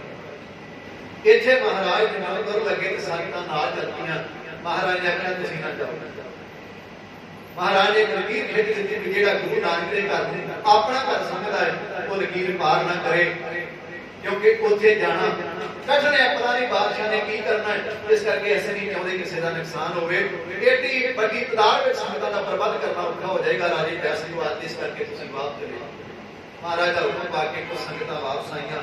94 ਸਿੱਖਾਂ ਨੂੰ ਨਾਲ ਲੈ ਕੇ, ਜਿਨ੍ਹਾਂ ਵਿੱਚ ਭਾਈ ਦਿਆਲਾ ਜੀ, ਭਾਈ ਸਤੀ ਦਾਸ ਜੀ, ਭਾਈ ਮਤੀ ਦਾਸ ਜੀ, ਮਹੰਤ ਗੁਰਬਖਸ਼ ਸਿੰਘ ਇਹ ਦੀਵਾਨ ਦਰਗਾਹ ਬੰਦਾ, ਇਹ ਮਹਾਰਾਜ ਦੇ ਨਾਲ ਤੁਰੇ ਨੇ। ਦਿੱਲੀ ਸੱਚੇ ਪਾਤਸ਼ਾਹ ਨੇ ਜਨਮ ਪਾਇਆ। ਅਤਾਰਾ ਰਾਜੇ ਜੈ ਸਿੰਘ ਦੇ ਬੰਗਲੇ ਵਿੱਚ ਹੋਇਆ, ਜਿਹਨੂੰ ਅੱਜ ਸ੍ਰੀ ਬੰਗਲਾ ਸਾਹਿਬ ਅਸੀਂ ਕਹਿੰਦੇ। ਇਸ ਬੰਗਲੇ ਵਿੱਚ ਉਤਾਰਾ ਹੋਇਆ, ਮਹਾਰਾਜ ਦੇ ਚਰਨ ਧੁਆਏ ਗਏ ਤੇ ਅੱਗੇ ਲਗਾਇਆ ਗਿਆ। ਇਹਨੇ ਮਹਾਰਾਜ ਦੇ ਆਉਣ ਤੋਂ ਪਹਿਲਾਂ ਰਾਜੇ ਜੈ ਸਿੰਘ ਦੇ ਘਰ ਵਾਲੀ ਰਾਣੀ ਪੁਸ਼ਪਾ, ਇਹਦੇ ਮਨ ਵਿੱਚ ਇੱਕ ਦੁਬਿਧਾ ਜਾਗੀ, ਇੱਕ ਸ਼ੱਕ ਪੈਦਾ ਹੋਇਆ। ਤੇ ਸ਼ੱਕ ਜਿਹੜਾ ਜ਼ਿੰਦਗੀ ਨੂੰ ਵੀ ਬਰਬਾਦ ਕਰ ਦਿੰਦਾ ਤੇ ਘਰ ਨੂੰ ਵੀ ਬਰਬਾਦ ਕਰਦਾ। ਤੇ ਜਿਹੜਾ ਬੰਦਾ ਰੱਬ ਤੇ ਸ਼ੱਕ ਕਰ ਲੈਂਦਾ ਹੈ ਉਹ ਬੰਦਾ ਬਚ ਨਹੀਂ ਸਕਦਾ। ਗੁਰੂ ਸਾਹਿਬ ਕਿਰਪਾ ਕਰੇ ਤੇ ਹੋ ਸਕਦਾ ਉਹਦੇ ਗੁਨਾਹ ਬਖਸ਼ ਦੇ। ਉਹਦੇ ਮਨ ਵਿੱਚ ਖਿਆਲ ਆਇਆ, ਆਪਣੇ ਘਰ ਵਾਲੇ ਨੂੰ ਕਹਿਣ ਲੱਗੀ ਤੂੰ ਬੜੀ ਸ਼ਰਧਾ ਜਤਾਉਣਾ ਹੈ, ਛੋਟਾ ਜਿਹਾ ਬਾਲ ਹੈ, ਮੈਂ ਗੁਰੂ ਤਾਂ ਮੰਨਾਂਗੀ ਜੇ ਮੇਰੇ ਅੰਦਰ ਦੀ ਵੱਜੇ। ਇਹ ਗੋਲੀਆਂ ਵਾਲੇ ਕੱਪੜੇ ਪਾ ਕੇ ਗੋਲੀਆਂ ਵਿੱਚ ਬਹਿ ਗਈ ਔਰ 7ਵੇਂ ਪਾਤਸ਼ਾਹ ਮਹਾਰਾਜ ਦੀ ਵਾਪ ਕਰਨਾ, 8ਵੇਂ ਪਾਤਸ਼ਾਹ ਮਹਾਰਾਜ ਦੀ ਪਰ ਕਰਨ ਵਾਸਤੇ ਰਾਣੀ ਪੁਸ਼ਪਾ ਨੇ ਜਿਹੜੇ ਆਪਣੇ ਅੰਦਰ ਵੇਦਨਾ ਬਣਾਈ, ਆਪਣੇ ਅੰਦਰ ਖਿਆਲ ਪੈਦਾ ਕੀਤਾ ਹੈ, ਉਹਦਾ ਵੇਰਵਾ ਮੇਰੇ ਸਾਥੀ ਗਾ ਕੇ ਕਦੇ ਕਰ ਲੱਗੇ ਨੇ। ਸੁਣੀਏ ਫਿਰ ਆਪਾਂ ਸਮਾਪਤੀ ਕਰਾਂਗੇ। ਟਾਈਮ ਮੇਰਾ ਘਰ ਹੋ ਜਾਣਾ, ਇਹ ਬੇਨਤੀ ਕੀਤੀ ਜਾ ਰਹੀ ਹੈ। ਜਦ ਬਾਲਾ ਪ੍ਰੀਤਮ ਨੇ ਸੀ ਮਹਿਲਾ ਵਿੱਚ ਚਰਨ ਟਿਕਾਇਆ, ਰਾਜੇ ਦੀ ਰਾਣੀ ਨੇ ਦਿਲ ਵਿੱਚ ਐਸਾ ਮਤਾ ਪਕਾਇਆ। ਉਹ ਮੈਂ ਤਾਂ ਹੀ ਮੰਨਾਂਗੀ ਜੇ ਇਸ ਦਿਲ ਦੀ ਰਮਜ ਪਛਾਣੀ, ਸਤਿਗੁਰ ਨੂੰ ਪਰਖਣ ਲਈ ਬਹਿ ਗਈ ਗੋਲੀਆਂ ਦੇ ਵਿੱਚ ਰਾਣੀ। ਸੰਗਤਾਂ ਨਾਲ ਰਾਜੇ ਨੇ ਸ੍ਰੀ ਸਤਿਗੁਰ ਦੇ ਚਰਨ ਧੁਆਏ, ਦੁੱਖ ਕੱਟਣ ਦੁਖੀਆਂ ਦੇ ਸਤਿਗੁਰ ਇਸ ਧਰਤੀ ਤੇ ਆਏ। ਆਲਿਆ ਚੌਂਕੜਾ ਸੀ ਨਾਲੇ ਮੁਖੋਂ ਪੜਦੇ ਬਾਣੀ, ਸਤਿਗੁਰ ਨੂੰ ਪਰਖਣ ਲਈ ਬਹਿ ਗਈ ਗੋਲੀਆਂ ਦੇ ਵਿੱਚ ਰਾਣੀ। ਸੋਭਾ ਮਾਲਕ ਦੀ ਸੰਗਤ ਚੱਲ ਮਹਿਲਾ ਵਿੱਚ ਆਉਂਦੀ, ਗੱਦੀ ਗੁਰੂ ਨਾਨਕ ਦੀ ਜਿਹੜੀ ਸਭ ਦਾ ਮਾਨ ਵਧਾਉਂਦੀ। ਦਰਸ਼ਨ ਪਾ ਖੁਸ਼ੀ ਮਿਲੇ, ਦਰਸ਼ਨ ਪਾ ਖੁਸ਼ੀ ਮਿਲੇ, ਜਿਵੇਂ ਮਿਲਣ ਹਾਣ ਨੂੰ ਹਾਣੀ, ਸਤਿਗੁਰ ਨੂੰ ਪਰਖਣ ਲਈ ਬਹਿ ਗਈ ਗੋਲੀਆਂ ਦੇ ਵਿੱਚ ਰਾਣੀ। ਸਤਿਗੁਰ ਦੇ ਮੁਖੜੇ ਦਾ ਚੱਲਿਆ ਨਹੀਂ ਸੀ ਜਾਂਦਾ ਨੂਰ, ਉਸ ਕੋਮਲ ਰਸਨਾ ਤੋਂ ਕਰਦੇ ਬਚਨ ਸੀ ਜਦੋਂ ਹਜੂਰ। ਸਦ ਮਾਲਕ ਸ੍ਰਿਸ਼ਟੀ ਦੇ ਭਾਵੇਂ ਉਮਰ ਸੀ ਅਜੇ ਨਿਆਣੀ, ਸਤਿਗੁਰ ਨੂੰ ਪਰਖਣ ਲਈ ਬਹਿ ਗਈ ਗੋਲੀਆਂ ਦੇ ਵਿੱਚ ਰਾਣੀ। ਉਹ ਮਾਲਕ ਦੁਨੀਆ ਦਾ ਉਸ ਦੀ ਪਰਖ ਕਰਨ ਅਣਜਾਣੇ, ਦੁਬਦਾ ਵਿੱਚ ਪੈ ਕੇ ਤੇ ਨਾ ਕੋਈ ਉਸ ਦੀ ਰਮਜ ਪਛਾਣੇ। ਫਲ ਲੱਗਦੇ ਸ਼ਰਤਾਂ ਨੂੰ ਕਹਿੰਦੀ ਗੁਰੂ ਨਾਨਕ ਦੀ ਬਾਣੀ ਸਤਿਗੁਰ ਨੂੰ ਪਰਖਣ ਲਈ ਪੈ ਗਈ ਗੋਲੀਆਂ ਦੇ ਵਿੱਚ ਰਾਣੀ। ਮੇਰਾ ਦਾ ਸਾਈਂ ਜੀ ਕਿਵੇਂ ਮਿਹਰਬਾਨੀਆਂ ਕਰਦਾ, ਮੇਰੇ ਬਾਲਾ ਪ੍ਰੀਤਮ ਨੇ ਕੀਤਾ ਦੂਰ ਭਰਮ ਦਾ ਪਰਦਾ। ਸਿਰ ਸੋਟੀ ਰੱਖ ਕੇ ਕਰਤੀ ਸੱਚ ਕਹਾਣੀ, ਸਿਰ ਸੋਟੀ ਰਹਿਮਤ ਦੀ ਰੱਖ ਕੇ ਕਰਤੀ ਸੱਚ ਕਹਾਣੀ। ਸਤਿਗੁਰ ਨੂੰ ਪਰਖਣ ਲਈ ਪੈ ਗਈ ਗੋਲੀਆਂ ਦੇ ਵਿੱਚ ਰਾਣੀ। ਆ ਡਿੱਗੀ ਚਰਨਾਂ ਤੇ ਰਾਣੀ ਛੱਡ ਕੇ ਦੁਨੀਆਦਾਰੀ, ਚਰਨਾਂ ਨਾਲ ਲਾਵੋ ਜੀ ਫੋਕੀ ਜਿਹਦੇ ਕਰਮਾਂ ਮਾਰੀ। ਜਿੱਤ ਪਈ ਗੁਰਾਹੇ ਜੋ ਲੱਗ ਚਰਨਾਂ ਨਾ ਤਰੇ ਨਮਾਣੀ। ਸਤਿਗੁਰ ਨੂੰ ਪਰਖਣ ਲਈ ਪੈ ਗਈ ਗੋਲੀਆਂ ਦੇ ਵਿੱਚ ਰਾਣੀ। ਉਮਰਾਂ ਦੀ ਗੱਲ ਨਹੀਂ ਇੱਥੇ ਅਕਲਾਂ ਨੂੰ ਫਲ ਲੱਗਦੇ, ਜੇ ਉਸ ਦੀ ਮਿਹਰ ਹੋਵੇ ਦੀਵੇ ਬਣਾ ਤੇਲ ਤੋਂ ਜਗਦੇ। ਬੱਲੋ ਵਾਲੀਆ ਜੀ ਕੀਰਤੀ ਰਾਣੇ ਹਰਮਨ ਗਾਣੀ। ਸਤਿਗੁਰ ਨੂੰ ਪਰਖਣ ਲਈ ਪੈ ਗਈ ਗੋਲੀਆਂ ਦੇ ਵਿੱਚ ਰਾਣੀ। ਰਾਣੀ ਪੁਸ਼ਪਾ ਦੇ ਮਨ ਦਾ ਸ਼ੰਕਾ ਸੀ, ਜੇ ਛੋਟੀ ਉਮਰ ਦਾ ਗੁਰੂ ਮੇਰੇ ਦਿਲ ਦੀ ਜਾਣੇਗਾ ਨਾ ਫਿਰ ਮੈਂ ਗੁਰੂ ਮੰਨੇ। ਗੁਰੂ ਕੀ ਬਾਣੀ ਪੜਨ ਵਾਲੇ ਸੱਜਣ ਜਾਣਦੇ ਨੇ ਅੰਤਰਜਾਮੀ ਸ਼ਬਦ ਬੜੀ ਵਾਰ ਗੁਰੂ ਕੀ ਬਾਣੀ ਵਿੱਚ ਆਇਆ। ਅੰਤਰਜਾਮੀ ਉਹਨੂੰ ਕਿਹਾ ਜਾਂਦਾ ਜਿਹੜਾ ਅੰਤਰ ਆਤਮਾ ਦੀ ਗੱਲ ਨੂੰ ਜਾਣਦਾ ਹੋਵੇ, ਤੇ ਅੰਤਰ ਆਤਮਾ ਦੀ ਗੱਲ ਨੂੰ ਕੇਵਲ ਪ੍ਰਮਾਤਮਾ ਜਾਣਦਾ ਹੈ। ਬੰਦੇ ਦੇ ਵੱਸ ਦੀ ਗੱਲ ਨਹੀਂ ਵੀ ਕਿਸੇ ਦੇ ਅੰਦਰ ਦੀ ਵੇਦਨਾ ਨੂੰ ਜਾਣਦਾ। ਮਹਾਰਾਜ ਇਸ ਰਾਣੀ ਦਾ ਸ਼ੰਕਾ ਨਿਵਰਤ ਕਰਨ ਵਾਸਤੇ ਰਮਾ ਰਮੀ ਤੁਰੇ। ਗੋਲੀਆਂ ਵਿੱਚ ਬੈਠੀ ਹੋਈ ਗੋਲੀਆਂ ਦਾ ਰੂਪ ਧਾਰ ਕੇ ਰਾਣੀ ਪੁਸ਼ਪਾ ਦੇ ਸਿਰ ਉੱਤੇ ਮਹਾਰਾਜ ਨੇ ਸੋਟੀ ਰੱਖ ਕੇ ਆਖਿਆ, ਰਾਣੀ ਸਾਹਿਬਾ ਰੱਬ ਦੇ ਪਿਆਰਿਆਂ ਦੀ ਪਰਖ ਨਹੀਂ ਕਰੀ। ਔਰਤ ਸੰਸਾਰ ਦਾ ਗਹਿਣਾ ਹੁੰਦੀ ਹੈ ਤੇ ਔਰਤ ਨੂੰ ਆਪਣੇ ਹਿਰਦੇ ਵਿੱਚ ਆਪਣੀ ਜ਼ਿੰਦਗੀ ਵਿੱਚ ਸ਼ੰਕੇ ਨਹੀਂ ਪੈਦਾ ਕਰਨੇ ਚਾਹੀਦੇ, ਕਿਉਂਕਿ ਸ਼ੰਕਾ ਜਿਹੜਾ ਹੁੰਦਾ ਨਾ ਜ਼ਿੰਦਗੀ ਨੂੰ ਬਰਬਾਦ ਕਰਦਾ। 32 ਗੁਣਾਂ ਦੀ ਧਾਰਨੀ ਔਰਤ ਹੈ।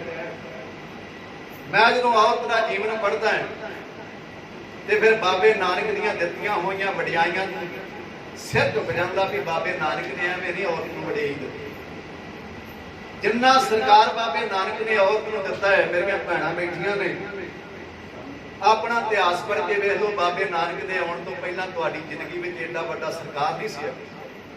ਕੋਈ ਕਹਿੰਦਾ ਸੀ ਇਹ ਪੈਰ ਦੀ ਜੁੱਤੀ ਹੈ ਔਰਤ, ਕੋਈ ਕਹਿੰਦਾ ਸੀ ਜੇ ਔਰਤ ਪੈਦਾ ਨਾ ਹੁੰਦੀ ਤੇ ਨਰਕ ਨਹੀਂ ਸੀ ਬਣਦੀ। ਦੋ ਬੰਦਿਆਂ ਨੇ ਰਮਾਇਣ ਲਿਖੀ ਆ, ਦੋ ਧਾਰਮਿਕ ਆਤਮਾ ਨਾਲ, ਇੱਕ ਵਾਲਮੀਕੀ ਜੀ ਦਾ ਨਾਮ ਉਹਦਾ ਤੇ ਇੱਕ ਤੁਲਸੀਦਾਸ ਦਾ। ਤੁਲਸੀਦਾਸ ਧਰਮ ਦੇ ਸ਼ਬਦ ਰੱਖਣ ਵਾਲਾ, ਰਮਾਇਣ ਲਿਖਣ ਵਾਲਾ ਉਹ ਬੰਦਾ ਔਰਤ ਬਾਰੇ ਇਸ ਤਰ੍ਹਾਂ ਦੇ ਸ਼ਬਦ ਲਿਖਦਾ। ਉਹ ਕਹਿੰਦਾ ਇਹਨੂੰ ਪਸ਼ੂ ਵਾਂਗੂ ਬੰਨ੍ਹ ਕੇ ਰੱਖਣਾ ਚਾਹੀਦਾ, ਇਹਨੂੰ ਆਜ਼ਾਦੀ ਨਹੀਂ ਦੇਣੀ। ਬੁੱਧ ਧਰਮ ਦੀ ਗੱਲ ਕਰੀਏ ਤੇ ਬੁੱਧ ਧਰਮ ਦੇ ਵਿੱਚ ਜਿੰਨਾ ਚਿਰ ਬੁੱਧ ਧਰਮ ਪੈਦਾ ਕਰਨ ਵਾਲਾ ਲਾਹੌਰ ਜਿੰਦਾ ਰਿਹਾ, ਉਹਨੇ ਔਰਤ ਨੂੰ ਆਪਣੀ ਚੇਲੀ ਨਹੀਂ ਬਣਾਇਆ। ਬਾਬਾ ਨਾਨਕ ਆਇਆ, ਉਹਨੇ ਕਿਹਾ ਨਹੀਂ, ਲਿਖ ਕੇ ਦੇ ਦਿੱਤਾ, ਆਉਣ ਵਾਲੀਆਂ ਪੀੜ੍ਹੀਆਂ ਯਾਦ ਰੱਖਣਗੀਆਂ। ਸੋ ਕਿਉਂ ਮੰਦਾ ਆਖੀਏ ਜਿੱਤ ਜੰਮੇ ਰਾਜਾ। ਅੱਜ 4 ਲੱਡੂ ਜੇ ਬੰਦੇ ਅਸੀਂ ਘਰ ਲਿਆ ਕੇ ਆਪਣੀ ਔਰਤ ਉੱਤੇ ਫੋਕਾ ਟੌਰ ਜਮਾਉਣ ਦਾ ਯਤਨ ਕਰਦੇ ਆ। ਉਹ ਸਿਆਣੀ ਹੁੰਦੀ ਆ, ਚੁੱਪ ਕਰਕੇ ਬਹਿ ਜਾਂਦੀ ਆ, ਇਹਨਾਂ ਨੂੰ ਜਾ ਲੈਣ ਤੇ ਫਿਰ ਤੇਰੀ ਰੇਲ ਬਣਾਉਂਦੀ। ਤੇ ਜਿਹੜੀ ਫਿਰ ਬਾਹਰ ਵਿੱਚ ਰੇਲ ਬਣਦੀ ਉਹ ਤੁਸੀਂ ਸਾਰੇ ਜਾਣਦੇ। ਬਾਬਾ ਨਾਨਕ ਆਪਣੇ ਘਰ ਵਾਲੀ ਸਾਡੀ ਮਾਂ ਸਤੰਗੜੀ ਜੀ ਨੂੰ ਜਦੋਂ ਬੁਲਾਉਂਦੇ ਸਨ, ਏਡਾ ਸਰਕਾਰ ਦਿੰਦੇ ਸਨ, ਉਹਨਾਂ ਦੇ ਗੋਲਾਂ ਵਿੱਚ ਏਡੀ ਕਸ਼ਿਸ਼ ਪਿਆਰ ਸੀ। ਉਹ ਕਹਿੰਦੇ ਸਨ, ਬਲਤੀ ਸਰਖਣੀ ਜੀ ਇੱਧਰ ਆਓ, ਪਿਆਰੀ ਸਰਖਣੀ ਜੀ ਇੱਧਰ ਆਓ। ਏਡਾ ਵੱਡਾ ਸਰਕਾਰ ਬੰਦਾ ਆਪਣੀ ਪਤਨੀ ਨੂੰ ਨਹੀਂ ਦਿੰਦਾ। ਤਾਂ ਮਹਾਰਾਜ ਕਹਿਣ ਲੱਗੇ ਤੂੰ ਇੱਕ ਔਰਤ ਹੈ ਤੇ ਮਹਾਰਾਜ ਨੇ ਤੈਨੂੰ ਰਾਜ ਭਾਗ ਦੀ ਵਾਰਸ ਬਣਾਇਆ, ਤੂੰ ਤਾਂ ਗੋਲੀਆਂ ਵਿੱਚ ਬਹਿ ਕੇ ਆਪਣਾ ਜੀਵਨ ਬਰਬਾਦ ਕਰ ਰਹੀ। ਜੇ ਤੈਨੂੰ ਗੋਲੀ ਬਣਨ ਦਾ ਸ਼ੌਂਕ ਹੈ ਤੇ ਫਿਰ ਰੱਬ ਨੇ ਤੈਨੂੰ ਰਾਣੀ ਨਹੀਂ ਸੀ ਬਣਾਉਣਾ।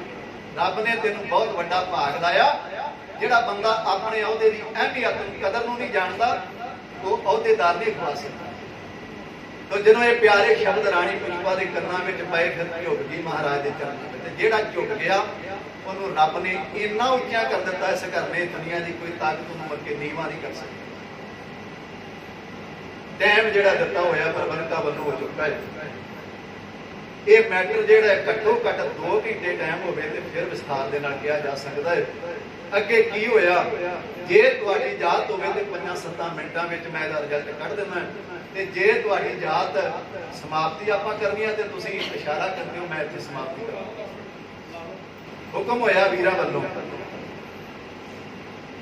ਰਾਣੀ ਪੁਸ਼ਪਾ ਮਹਾਰਾਜ ਦੇ ਚਰਨਾਂ ਤੇ ਝੁਕ ਗਈ, ਤੇ ਜਿਹੜਾ ਇੱਥੇ ਝੁਕ ਜਾਂਦਾ ਬਾਬੇ ਨਾਨਕ ਨੇ ਆ ਛਾਤੀ ਦੇ ਨਾਲ ਲਾ ਕੇ ਉਹਦਾ ਸਰਕਾਰ ਕਿੰਨਾ ਵੱਡਾ ਦੁਨੀਆ ਵਿੱਚ ਪੈਦਾ ਕਰ ਦਿੱਤਾ, ਮੁੜ ਕੇ ਉਹਦਾ ਸਰਕਾਰ ਡਿੱਗਣ ਨਹੀਂ ਦਿੱਤਾ। ਤੋ ਰਾਣੀ ਪੁਸ਼ਪਾ ਫਿਰ ਜਿੰਨਾ ਚਿਰ ਜਿਉਂਦੀ ਰਹੀ ਹੈ ਨਾ, ਉਹਨੇ ਦਿਲ ਵਿੱਚ ਸ਼ੰਕਾ ਨਹੀਂ ਪਾਲਿਆ, ਰੱਬ ਦੀ ਰੂਹ ਬਣ ਕੇ ਵਿਚਰੀ ਹੈ। ਉਸੇ ਰਾਣੀ ਪੁਸ਼ਪਾ ਨੇ ਆਪਣਾ ਜੀਵਨ ਸਾਰਾ ਭਾਈ ਕਲਿਆਣੇ ਦੀ ਧਰਮਸ਼ਾਲਾ ਵਿੱਚ ਗੁਜ਼ਾਰਿਆ। ਉਹਦੇ ਘਰ ਜਿਹੜਾ ਪੁੱਤ ਪੈਦਾ ਹੋਇਆ ਉਹਦਾ ਨਾਮ ਸੀ ਰਾਜਾ ਰਾਮ ਸਿੰਘ। ਜਿਹੜੇ ਕੰਗਣਾ ਦੀ ਗੱਲ ਕਰਦੇ ਆ ਨਾ, 10ਵੇਂ ਪਾਤਸ਼ਾਹ ਮਹਾਰਾਜ ਦੇ ਕੰਗਣਾ ਦੀ ਆਪਾਂ ਇਤਿਹਾਸ ਵਿੱਚ ਗੱਲ ਕਰਦੇ ਆ, ਉਹ ਇਸੇ ਰਾਣੀ ਪੁਸ਼ਪਾ ਦੇ ਪੁੱਤਰ ਰਾਜੇ ਰਾਮ ਸਿੰਘ ਨੂੰ ਜਦੋਂ ਅਸਾਮ ਨੂੰ ਰਵਾਨਾ ਹੋਣ ਲੱਗਾ ਸੀ, ਮਾਂ ਨੇ ਆਖਿਆ ਬੇਟਾ ਤੂੰ ਅਸਾਮ ਨੂੰ ਚੱਲਿਆ, ਮੇਰੇ ਗੁਰੂ ਤੇਗ ਬਹਾਦਰ ਮਹਾਰਾਜ ਉਧਰ ਨੂੰ ਗਏ ਨੇ, ਜੇ ਤੁਹਾਨੂੰ ਮਿਲਣਾ, ਮੈਨੂੰ ਪਤਾ ਲੱਗਾ ਮਹਾਰਾਜ ਦੇ ਘਰ ਖੁਸ਼ੀ ਹੋਣ ਵਾਲੀ ਹੈ, ਜੇ ਸੱਚੇ ਪਾਤਸ਼ਾਹ ਦੇ ਘਰ ਧੀ ਪੁੱਤ ਪੈਦਾ ਹੋਇਆ ਤੇ ਸੋਨੇ ਦੇ ਕੰਗਣ ਬਣਾ ਕੇ ਪਹਿਨਾ ਕੇ ਆਵੀਂ, ਮੈਂ ਉਹਨਾਂ ਦੇ ਚਰਨਾਂ ਤੋਂ ਸ਼ਰਧਾ ਲਟਾਉਣੀ ਚਾਹੁੰਦਾ। ਕਲਗੀਆਂ ਵਾਲੇ ਪਾਤਸ਼ਾਹ ਮਹਾਰਾਜ ਦੀ ਛੋਟੀ ਉਮਰ ਵਿੱਚ ਜਿਹੜੇ ਕੰਗਣ ਪਹਿਨਾਏ ਗਏ ਸਨ, ਉਹ ਇਸੇ ਰਾਣੀ ਪੁਸ਼ਪਾ ਦੇ ਪੁੱਤਰ ਰਾਜੇ ਰਾਮ ਸਿੰਘ ਨੇ ਬਾਜ਼ਾਰ ਵਿੱਚੋਂ ਬਣਾ ਕੇ ਗੋਬਿੰਦ ਰਾਏ ਮਹਾਰਾਜ ਦੇ ਕੋਮਲ ਹੱਥਾਂ ਵਿੱਚ ਪਾ ਕੇ ਆਪਣੀ ਮਾਂ ਦੀ ਸ਼ਰਧਾ ਨੂੰ ਗੁਰੂ ਨਾਨਕ ਦੇ ਘਰ ਵਿੱਚ ਰੱਖਿਆ ਸੀ। ਇਹ ਹੈ ਗੁਰੂ ਨਾਨਕ ਦੇ ਘਰ ਦੀਆਂ ਵਡਿਆਈਆਂ। ਇੱਧਰ ਬਾਰਿਸ਼ਾਂ ਲੜਕੜੀਆਂ ਲੈ ਰਿਹਾ ਹੈ ਕਿ ਮਹਾਰਾਜ ਦਾ ਏਡਾ ਵੱਡਾ ਸਰਕਾਰ, ਸਾਰੀ ਦਿੱਲੀ ਜਿਹੜੀ ਆ ਇਲਾਕਾ ਉਮੜ ਕੇ ਮਹਾਰਾਜ ਦੇ ਚਰਨਾਂ ਵਿੱਚ ਆਇਆ। 8 ਸਾਲ ਦੀ ਆਰਜ਼ੂ ਹੈ ਤੇ ਏਡਾ ਵੱਡਾ ਸਰਕਾਰ, ਮੈਂ ਵੀ ਜਾ ਕੇ ਦਰਸ਼ਨ ਕਰਾਂ।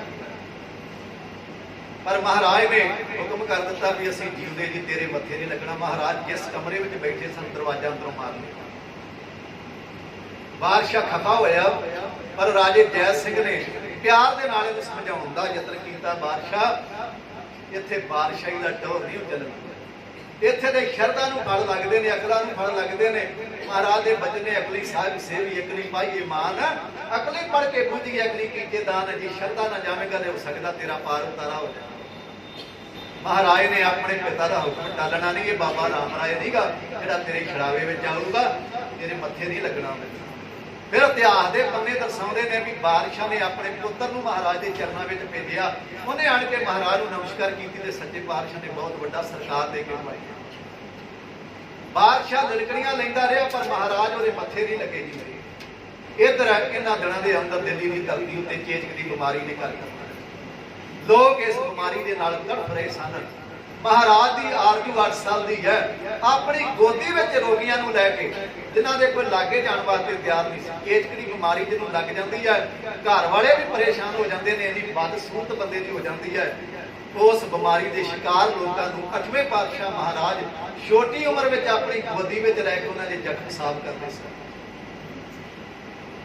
ਜਦੋਂ ਸਾਈਂ ਮੀਆਂ ਮੀਰ 5ਵੇਂ ਪਾਤਸ਼ਾਹ ਮਹਾਰਾਜ ਦਾ ਸੱਜਣ ਬਣਿਆ ਸੀ ਨਾ, ਉਸ ਵੇਲੇ ਵੀ ਲਾਹੌਰ ਦੀ ਧਰਤੀ ਤੇ ਹੈਜੇ ਦੀ ਬਿਮਾਰੀ ਫੈਲੀ ਹੋਈ ਸੀ ਤੇ ਮਹਾਰਾਜ ਰੋਗੀਆਂ ਨੂੰ ਆਪਣੀ ਗੋਦੀ ਵਿੱਚ ਲੈ ਕੇ ਉਹਨਾਂ ਦਾ ਮੁਖੜਾ ਤੇ ਉਹਨਾਂ ਦੇ ਜ਼ਖਮ ਸਾਫ਼ ਕਰਦੇ ਆ। ਜਦੋਂ ਸਾਈਂ ਮੀਆਂ ਮੀਰ ਨੇ ਵੇਖਿਆ ਸੀ ਨਾ ਤੇ ਮੋਹਿਆ ਗਿਆ ਤੇ ਮਹਾਰਾਜ ਦਾ ਐਸਾ ਸੱਜਣ ਬਣ ਗਿਆ। ਗੁਰੂ ਅਰਜਨ ਦੇਵ ਮਹਾਰਾਜ ਸੱਚੇ ਪਾਤਸ਼ਾਹ ਨੇ ਉਸ ਮਿੱਤਰਤਾਈ ਦਾ ਸਬੂਤ ਦਿੰਦਿਆਂ ਹੋਇਆ ਉਸੇ ਸਾਈਂ ਮੀਆਂ ਮੀਰ ਦੇ ਕੋਲੋਂ ਹਰਿਮੰਦਰ ਸਾਹਿਬ ਦੀ ਨੀਂਹ ਠਾ ਕੇ ਉਸ ਸੱਜਣਤਾਈ ਦਾ ਰੁਤਬਾ ਜਿਹੜਾ ਸੀ ਵੱਡਾ ਕੀਤਾ। ਸੱਜਣਤਾਈਆਂ ਬਣਾ ਲਈਆਂ ਲੇਕਿਨ ਪਾਲਣੀਆਂ ਬੜੀਆਂ ਔਖੀਆਂ। 8ਵੇਂ ਪਾਤਸ਼ਾਹ ਮਹਾਰਾਜ ਅੱਜ ਦੁਖੀਆਂ ਦੇ ਦੁੱਖ ਦੂਰ ਕਰ ਰਹੇ ਨੇ। ਅੱਜ ਵੀ ਉਹ ਖੂਹ ਮੌਜੂਦ ਹੈ ਬੰਗਲਾ ਸਾਹਿਬ, ਤੁਸੀਂ ਜਾਓ ਨਾ। ਇਹ ਬੰਗਲਾ ਸੀ ਰਾਜੇ ਜੈ ਸਿੰਘ ਦਾ ਤੇ ਜਿਹੜਾ ਅੱਜ ਬੰਗਲਾ ਸਾਹਿਬ ਬਣ ਗਿਆ ਕਿਉਂਕਿ ਇੱਥੇ ਗੁਰੂ ਸਾਹਿਬ ਦੇ ਚਰਨ ਪੈ ਗਏ ਨੇ। ਤੇ ਜਿੱਥੇ ਗੁਰੂ ਸਾਹਿਬ ਦੇ ਚਰਨ ਪੈ ਜਾਂਦੇ ਨੇ, ਸੰਗਤਾਂ ਦੇ ਚਰਨ ਪੈ ਜਾਂਦੇ ਨੇ, ਉਹ ਧਰਤੀ ਪੂਜਣ ਯੋਗ ਤੇ ਸੋਨੇ ਵਰਗੀ ਬਣ ਜਾਂਦੀ ਹੈ। ਅੱਜ ਲੱਖਾਂ ਦੀ ਤਾਦਾਦ ਵਿੱਚ ਉਸ ਧਰਤੀ ਤੇ ਗੁਰੂ ਦੀਆਂ ਸੰਗਤਾਂ ਨਤਮਸਤਕ ਹੁੰਦੀਆਂ। ਸਮਾਂ ਇੱਕ ਸਾਰ ਨਹੀਂ ਚੱਲਦਾ ਹੈ। ਜਿਸ ਵਾਰੀ ਦੀ ਗੱਲ ਬਾਬੇ ਨਾਨਕ ਨੇ ਕੀਤੀ ਹੈ ਗੁਰੂ ਦੀ ਬਾਣੀ ਵਿੱਚ, ਉਹ ਵਾਰੀ 8ਵੇਂ ਪਾਤਸ਼ਾਹ ਮਹਾਰਾਜ ਉੱਤੇ ਆ। 8 ਸਾਲ ਦੀ ਆਰਜ਼ੂ ਹੈ। ਉਸੇ ਚੇਚਕ ਦੀ ਬਿਮਾਰੀ ਦਾ ਸ਼ਿਕਾਰ 8ਵੇਂ ਪਾਤਸ਼ਾਹ ਪਲਗੇ ਤੇ ਲੇਟੇ ਹੋਏ ਨੇ। ਜਿਸ ਦੀਵਾਨ ਦਰਗਾਹ ਮੱਲ ਦੀ ਮੈਂ ਗੱਲ ਕੀਤੀ, ਜਿਹੜੇ ਨਾਲ ਗਏ ਸਨ ਮਹਾਰਾਜ ਦੇ ਕੀਰਤਪੁਰ ਸਾਹਿਬ ਤੋਂ, ਮਹਾਰਾਜ ਨੇ ਉਹਨਾਂ ਨੂੰ ਆਵਾਜ਼ ਮਾਰੀ। ਸੱਚੇ ਪਾਤਸ਼ਾਹ ਦੇ ਨੇਤਰ ਕਦੀ ਖੁੱਲਦੇ ਨੇ, ਕਦੀ ਮਿਟਦੇ ਨੇ, ਕਦੀ ਸਾਹ ਚੱਲਦਾ ਹੈ ਤੇ ਕਦੀ ਬੰਦ ਹੋ ਜਾਂਦਾ ਹੈ। ਇਹ ਹਾਲਤ ਵੇਖ ਕੇ ਸੰਗਤਾਂ ਜਿਹੜੀਆਂ ਸਨ ਬਹਿਬਲ ਹੋ ਗਈਆਂ, ਕਿਉਂਕਿ ਆਪਣਿਆਂ ਦਾ ਵਿਛੋੜਾ, ਉਹ ਵੀ ਆਪਣੇ ਆਪਣੇ ਜਿਹੜੇ ਗੁਰੂ ਹੋਣ, ਜਿਨ੍ਹਾਂ ਦੇ ਦਰਸ਼ਨ ਕੀਤੇ ਆ, ਜ਼ਿੰਦਗੀ ਦੀ ਭੁੱਖ ਲੈਂਦੀ ਹੋਵੇ, ਦੁੱਖ ਦੂਰ ਹੁੰਦੇ ਹੋਣ, ਉਹਨਾਂ ਦਾ ਵਿਛੋੜਾ ਸੰਗਤਾਂ ਸਹਾਰ ਨਾ ਸਕੀਆਂ। ਮਹਾਰਾਜ ਦੇ ਚਰਨਾਂ ਵਿੱਚ ਸ਼ਮ ਸ਼ਮ ਅੱਖਾਂ ਵਿੱਚੋਂ ਨੀਰ ਡੁੱਲਦਾ ਹੈ। ਇਹ ਕੀ ਬਣ ਗਿਆ? ਦੀਵਾਨ ਦਰਗਾਹ ਵੱਲ ਨੇੜੇ ਹੋਇਆ, 8ਵੇਂ ਪਾਤਸ਼ਾਹ ਮਹਾਰਾਜ ਨੇ ਇੱਕ ਹਦਾਇਤ ਕੀਤੀ, ਹੁਕਮ ਲਾ ਲਓ ਦਰਗਾਹ ਵੱਲ ਇੱਕ ਜ਼ਿੰਮੇਵਾਰੀ ਤੇਰੇ ਸਿਰ ਤੇ ਲਾਉਣ ਲੱਗੇ, ਤੈਨੂੰ ਨਿਭਾਉਣੀ ਪਵੇ। ਗੁਰਤਾ ਗੱਦੀ ਦੀ ਸਮੱਗਰੀ ਮੰਗਾਈ ਗਈ, ਦਰਗਾਹ ਵੱਲ ਦੇ ਹਵਾਲੇ ਕੀਤੀ ਗਈ। ਔਰ ਜਦੋਂ ਮਹਾਰਾਜ ਸੱਚਖੰਡ ਬਿਆਨਾ ਕਰਨ ਲੱਗੇ, ਸੰਗਤਾਂ ਬਹਿਬਲ ਹੋਈਆਂ, ਮਹਾਰਾਜ ਦੇ ਚਰਨਾਂ ਵਿੱਚ ਖੜੀਆਂ ਸਨ। ਮਹਾਰਾਜ ਸਾਨੂੰ ਕਿਹਦੇ ਲੜ ਲਾ ਕੇ ਚੱਲੇ ਹੋ? ਤੇ ਮਹਾਰਾਜ ਨੇ ਉੱਥੇ ਇੱਕ ਵਚਨ ਕੀਤਾ ਸੀ, ਬਾਬਾ ਬਸੇ ਗ੍ਰਾਮ ਬਕਾਲੇ। ਇਹ ਇਸ਼ਾਰਾ ਕੀਤਾ ਤੇ ਦੀਵਾਨ ਦਰਗਾਹ ਵੱਲ ਨੇ ਬੇਨਤੀ ਕੀਤੀ, ਮਹਾਰਾਜ ਹੋਰ ਕੀ ਹੁਕਮ ਹੈ? ਤੇ ਇਤਿਹਾਸ ਦੇ ਪੰਨੇ ਇਸ ਗੱਲ ਦਾ ਸਬੂਤ ਦਿੰਦੇ ਨੇ ਵੀ ਮਹਾਰਾਜ ਨੇ ਫਿਰ ਮੁੱਠ ਮੁੱਠ ਜਿਹੜੀ ਬੰਦ ਕਰ ਲਈ। ਸਿੱਖ ਸਮਝ ਗਏ, ਕਿਉਂਕਿ ਜੇ ਗੁਰੂ ਸਿਆਣਾ ਹੈ, ਉਹਨਾਂ ਦੇ ਸਿੱਖ ਵੀ ਬੜੇ ਸਿਆਣੇ ਸਨ। ਮਹਾਰਾਜ ਨੇ ਐਵੇਂ ਦੀ ਵਡਿਆਈਆਂ ਦਿੱਤੀਆਂ, ਹੋਰ ਸਿੱਖ ਨੇ ਕੋਈ ਬਚਨ ਨਹੀਂ ਕੀਤਾ। ਇੰਨੀ ਕਹਿ ਕੇ 8ਵੇਂ ਪਾਤਸ਼ਾਹ ਮਹਾਰਾਜ ਦਿੱਲੀ ਦੀ ਧਰਤੀ ਉੱਤੇ ਸੱਚਖੰਡ ਬਿਆਨਾ ਕਰਕੇ, ਜਿਉਂ ਜਲ ਮੈਂ ਜਲ ਆਏ ਖਟਾਨਾ, ਤਿਉਂ ਜੋਤੀ ਸੰਗ ਜੋ ਸਮਾਨਾ। ਮਹਾਰਾਜ ਨੇ ਇਸ ਦਿੱਲੀ ਦੀ ਧਰਤੀ ਉੱਤੇ ਸੱਚਖੰਡ ਬਿਆਨਾ ਕੀਤਾ ਔਰ ਗੁਰਤਾ ਦੀ ਗੱਦੀ ਦੀ ਸਮੱਗਰੀ ਜਿਹੜੀ ਸੀ ਦਰਗਾਹ ਵੱਲ ਨੂੰ ਦੇਖ ਕੇ ਬਾਬੇ ਬਕਾਲੇ ਨੂੰ ਰਵਾਨਾ ਕੀਤਾ। ਇਹ ਬੜਾ ਮੈਟਰ ਵੱਡਾ, ਫਿਰ ਕਿਤੇ ਮੌਕਾ ਮਿਲਿਆ ਤੁਹਾਡੇ ਨਾਲ ਸਾਂਝ ਪਾਵਾਂਗਾ। ਇਸੇ ਧਰਤੀ ਉੱਤੇ, ਯਮਨਾ ਦੇ ਕਿਨਾਰੇ ਉੱਤੇ, ਗੁਰੂ ਦੀਆਂ ਸੰਗਤਾਂ ਨੇ 8ਵੇਂ ਪਾਤਸ਼ਾਹ ਮਹਾਰਾਜ ਦੀਆਂ ਅੰਤਿਮ ਕਿਰਿਆ ਨਿਭਾਈਆਂ ਤੇ ਹਜ਼ੂਰ ਦੇ ਚਰਨਾਂ ਵਿੱਚੋਂ ਪਿਆਰ ਤੇ ਅਸੀਸਾਂ ਪ੍ਰਾਪਤ ਕੀਤੀਆਂ। ਇਹ ਸੀ 8ਵੇਂ ਪਾਤਸ਼ਾਹ ਮਹਾਰਾਜ ਦਾ ਉਹ ਪਾਵਨ ਜੀਵਨ। ਥੋੜੇ ਟਾਈਮ ਵਿੱਚ ਔਰ ਸ਼ਾਰਟਕਟ ਥੋੜੇ ਸ਼ਬਦਾਂ ਵਿੱਚ ਬਿਆਨ ਕੀਤਾ ਹੈ, ਕਿਉਂਕਿ ਇੰਨੀ ਵੱਡੀ ਮੱਤ ਨਹੀਂ ਸਾਡੇ ਕੋਲ, ਉਹ ਪੂਰੇ ਸਨ, ਅਸੀਂ ਅਧੂਰੇ ਹਾਂ। ਵੱਡੀ ਗੱਲ ਨੂੰ, ਵੱਡੇ ਕੰਮ ਨੂੰ ਕਰਨ ਵਾਸਤੇ ਵੱਡੀ ਹਿੰਮਤ ਚਾਹੀਦੀ ਹੈ, ਵੱਡੀ ਜ਼ੁਬਾਨ ਚਾਹੀਦੀ ਹੈ। ਏਡੀ ਵੱਡੀ ਮੱਤ ਨਹੀਂ, ਬਹੁਤ ਸਾਰੀਆਂ ਗਲਤੀਆਂ ਕਰਕੇ ਆਵਾਂਗਾ। ਸੰਗਤ ਬਖਸ਼ਣਯੋਗ ਹੈ, ਗੁਰੂ ਸਾਹਿਬ ਬਖਸ਼ਣਯੋਗ ਨੇ, ਮਹਾਰਾਜ ਬਖਸ਼ ਲੈਣ ਔਰ ਸਮੱਤ ਬਖਸ਼ਿਓ, ਅਸੀਸ ਦਿਓ। ਅੱਗੇ ਤੋਂ ਜਿਹੜਾ ਬੋਲ ਜ਼ੁਬਾਨ ਤੋਂ ਨਿਕਲੇ, ਉਹ ਕਿਸੇ ਦਾ ਦਿਲ ਨਾ ਦਿਖਾਵੇ, ਕਿਉਂਕਿ ਕਿਸੇ ਦਾ ਦਿਲ ਦਿਖਾਉਣਾ ਪ੍ਰਮਾਤਮਾ ਦਾ ਦਿਲ ਦਿਖਾਉਣਾ ਹੁੰਦਾ ਹੈ। ਮੈਂ ਅਰਦਾਸ ਕਰਦਾ, ਤੁਸੀਂ ਜਿੱਥੇ ਵੀ ਵਸਦੇ ਹੋ, ਇਸੇ ਤਰ੍ਹਾਂ ਖੁਸ਼ੀਆਂ ਖੇੜੇ ਮਾਣਦੇ ਰਹੋ। ਤੁਹਾਡੇ ਪਰਿਵਾਰਾਂ ਵਿੱਚ, ਤੁਹਾਡੇ ਬੱਚਿਆਂ ਵਿੱਚ, ਤੁਹਾਡੀਆਂ ਧਾਰਮਿਕ ਕਮੇਟੀਆਂ ਵਿੱਚ, ਤੁਹਾਡੇ ਅਹੁਦੇਦਾਰਾਂ ਵਿੱਚ ਸੱਚੇ ਪਾਤਸ਼ਾਹ ਏਕਤਾ, ਇਤਫਾਕ, ਇੱਕ ਦੂਜੇ ਦਾ ਸਤਿਕਾਰ ਪੈਦਾ ਕਰੇ, ਤਾਂ ਕਿ ਅਸੀਂ ਉਸ ਪਿਆਰ ਵਿੱਚ ਵੱਜ ਕੇ ਗੁਰੂ ਘਰ ਦੇ ਕਾਰਜ ਤੇ ਗੁਰੂ ਚਰਨਾਂ ਦੇ ਨਾਲ ਇਸੇ ਤਰ੍ਹਾਂ ਜੁੜੇ ਰਹੀਏ। ਬਹੁਤ ਸਾਰਾ ਪਿਆਰ ਗੁਰੂ ਕੇ ਪ੍ਰਬੰਧਕ ਵੀਰਾਂ ਨੇ, ਸਾਡੇ ਸਰਦਾਰ ਧਾਮਾਂ ਨੇ ਦਿੱਤਾ ਹੈ। ਜਿੱਧਰ ਮੇਰੇ ਨਾਲ ਦੇ ਆਏ ਸਨ, ਮੈਂ ਬੇਨਤੀ ਕਰਦਾ, ਮੇਰਾ ਆਪਰੇਟ ਹੋਇਆ ਸੀ, ਅਜੇ ਪਰਸੋਂ ਹੀ ਛੁੱਟੀ ਮਿਲੀ ਹੈ, ਪਰ ਤੁਹਾਡਾ ਪਿਆਰ ਹੈ, ਤੁਹਾਡੀਆਂ ਅਸੀਸਾਂ ਨੇ ਗੁਰੂ ਸਾਹਿਬ ਦੀ ਬਖਸ਼ਿਸ਼ ਦਾ ਤੁਹਾਡੇ ਰੂਪ ਨੂੰ ਹੋਣ ਦਾ ਯਤਨ ਕੀਤਾ ਹੈ। ਭਾਵੇਂ ਮੈਂ ਮੈਡੀਕਲ ਛੁੱਟੀ ਤੇ ਸਾਂ, ਪਰ ਫਿਰ ਵੀ ਸਾਥੀਆਂ ਨੇ ਦੱਸਿਆ ਵੀ ਪ੍ਰੋਗਰਾਮ ਬਣੇ ਨੇ, ਸੰਗਤਾਂ ਦੇ ਨਾਲ ਵਾਅਦਾ ਕੀਤਾ ਹੈ ਤੇ ਵਾਅਦਾ ਨਿਭ ਜਾਏ, ਇਹੋ ਹੀ ਇਸ ਘਰ ਦੀ ਰੀਤ ਹੈ। ਇਸ ਕਰਕੇ ਤੁਹਾਡਾ ਪਿਆਰ ਲੈਣ ਵਾਸਤੇ, ਤੁਹਾਡੀ ਅਸੀਸ ਲੈਣ ਵਾਸਤੇ ਹਾਜ਼ਰ ਹੋਏ ਹਾਂ। ਕਿਰਪਾ ਕਰਿਓ ਮਹਾਰਾਜ, ਚੜ੍ਹਦੀ ਕਲਾ ਬਖਸ਼ ਕਰੇ, ਆਉਣ ਵਾਲੇ ਸਮੇਂ ਵਿੱਚ ਚੜ੍ਹਦੀ ਕਲਾ ਦੇ ਨਾਲ ਤੁਹਾਡੇ ਰੂਬਰੂ ਹੋ ਸਕੀਏ। ਤੁਸੀਂ ਮਾਇਆ ਦੇ ਰੂਪ ਵਿੱਚ ਬਹੁਤ ਸਾਰਾ ਪਿਆਰ ਭੇਜਿਆ, ਮਹਾਰਾਜ ਤੁਹਾਨੂੰ ਖੁੱਲੇ ਖਜ਼ਾਨੇ ਦੀਆਂ ਦਾਤਾਂ ਦੇ ਕੇ ਨਿਹਾਲ ਕਰੇ। ਚੰਗਾ ਸ਼ਬਦ ਆਪਣੇ ਹਿਰਦੇ ਅੰਦਰ ਵਸਾ ਲਿਓ, ਸਾਡਾ ਗਾਵਿਆ ਪ੍ਰਵਾਨ ਹੋ ਜਾਏ ਤੇ ਤੁਹਾਡਾ ਵੀ ਸਾਰਿਆਂ ਦਾ ਸੁਣਿਆ ਪ੍ਰਵਾਨ ਹੋ ਜਾਏ। ਇਹਨਾਂ ਸ਼ਬਦਾਂ ਦੇ ਨਾਲ ਦਾਸ ਨਾਮ ਸਿੰਘ ਬੱਲੋਵਾਲੀਏ ਦਾ ਜੱਥਾ, ਮੇਰੇ ਪਿਆਰੇ ਵੀਰ ਮੇਰਾ ਸਾਥ ਦੇ ਰਹੇ ਸਨ, ਗਿਆਨੀ ਜਤਿੰਦਰਪਾਲ ਸਿੰਘ ਜੀ ਔਰ ਵੀਰ ਹਰਮੀਤ ਸਿੰਘ ਜੀ।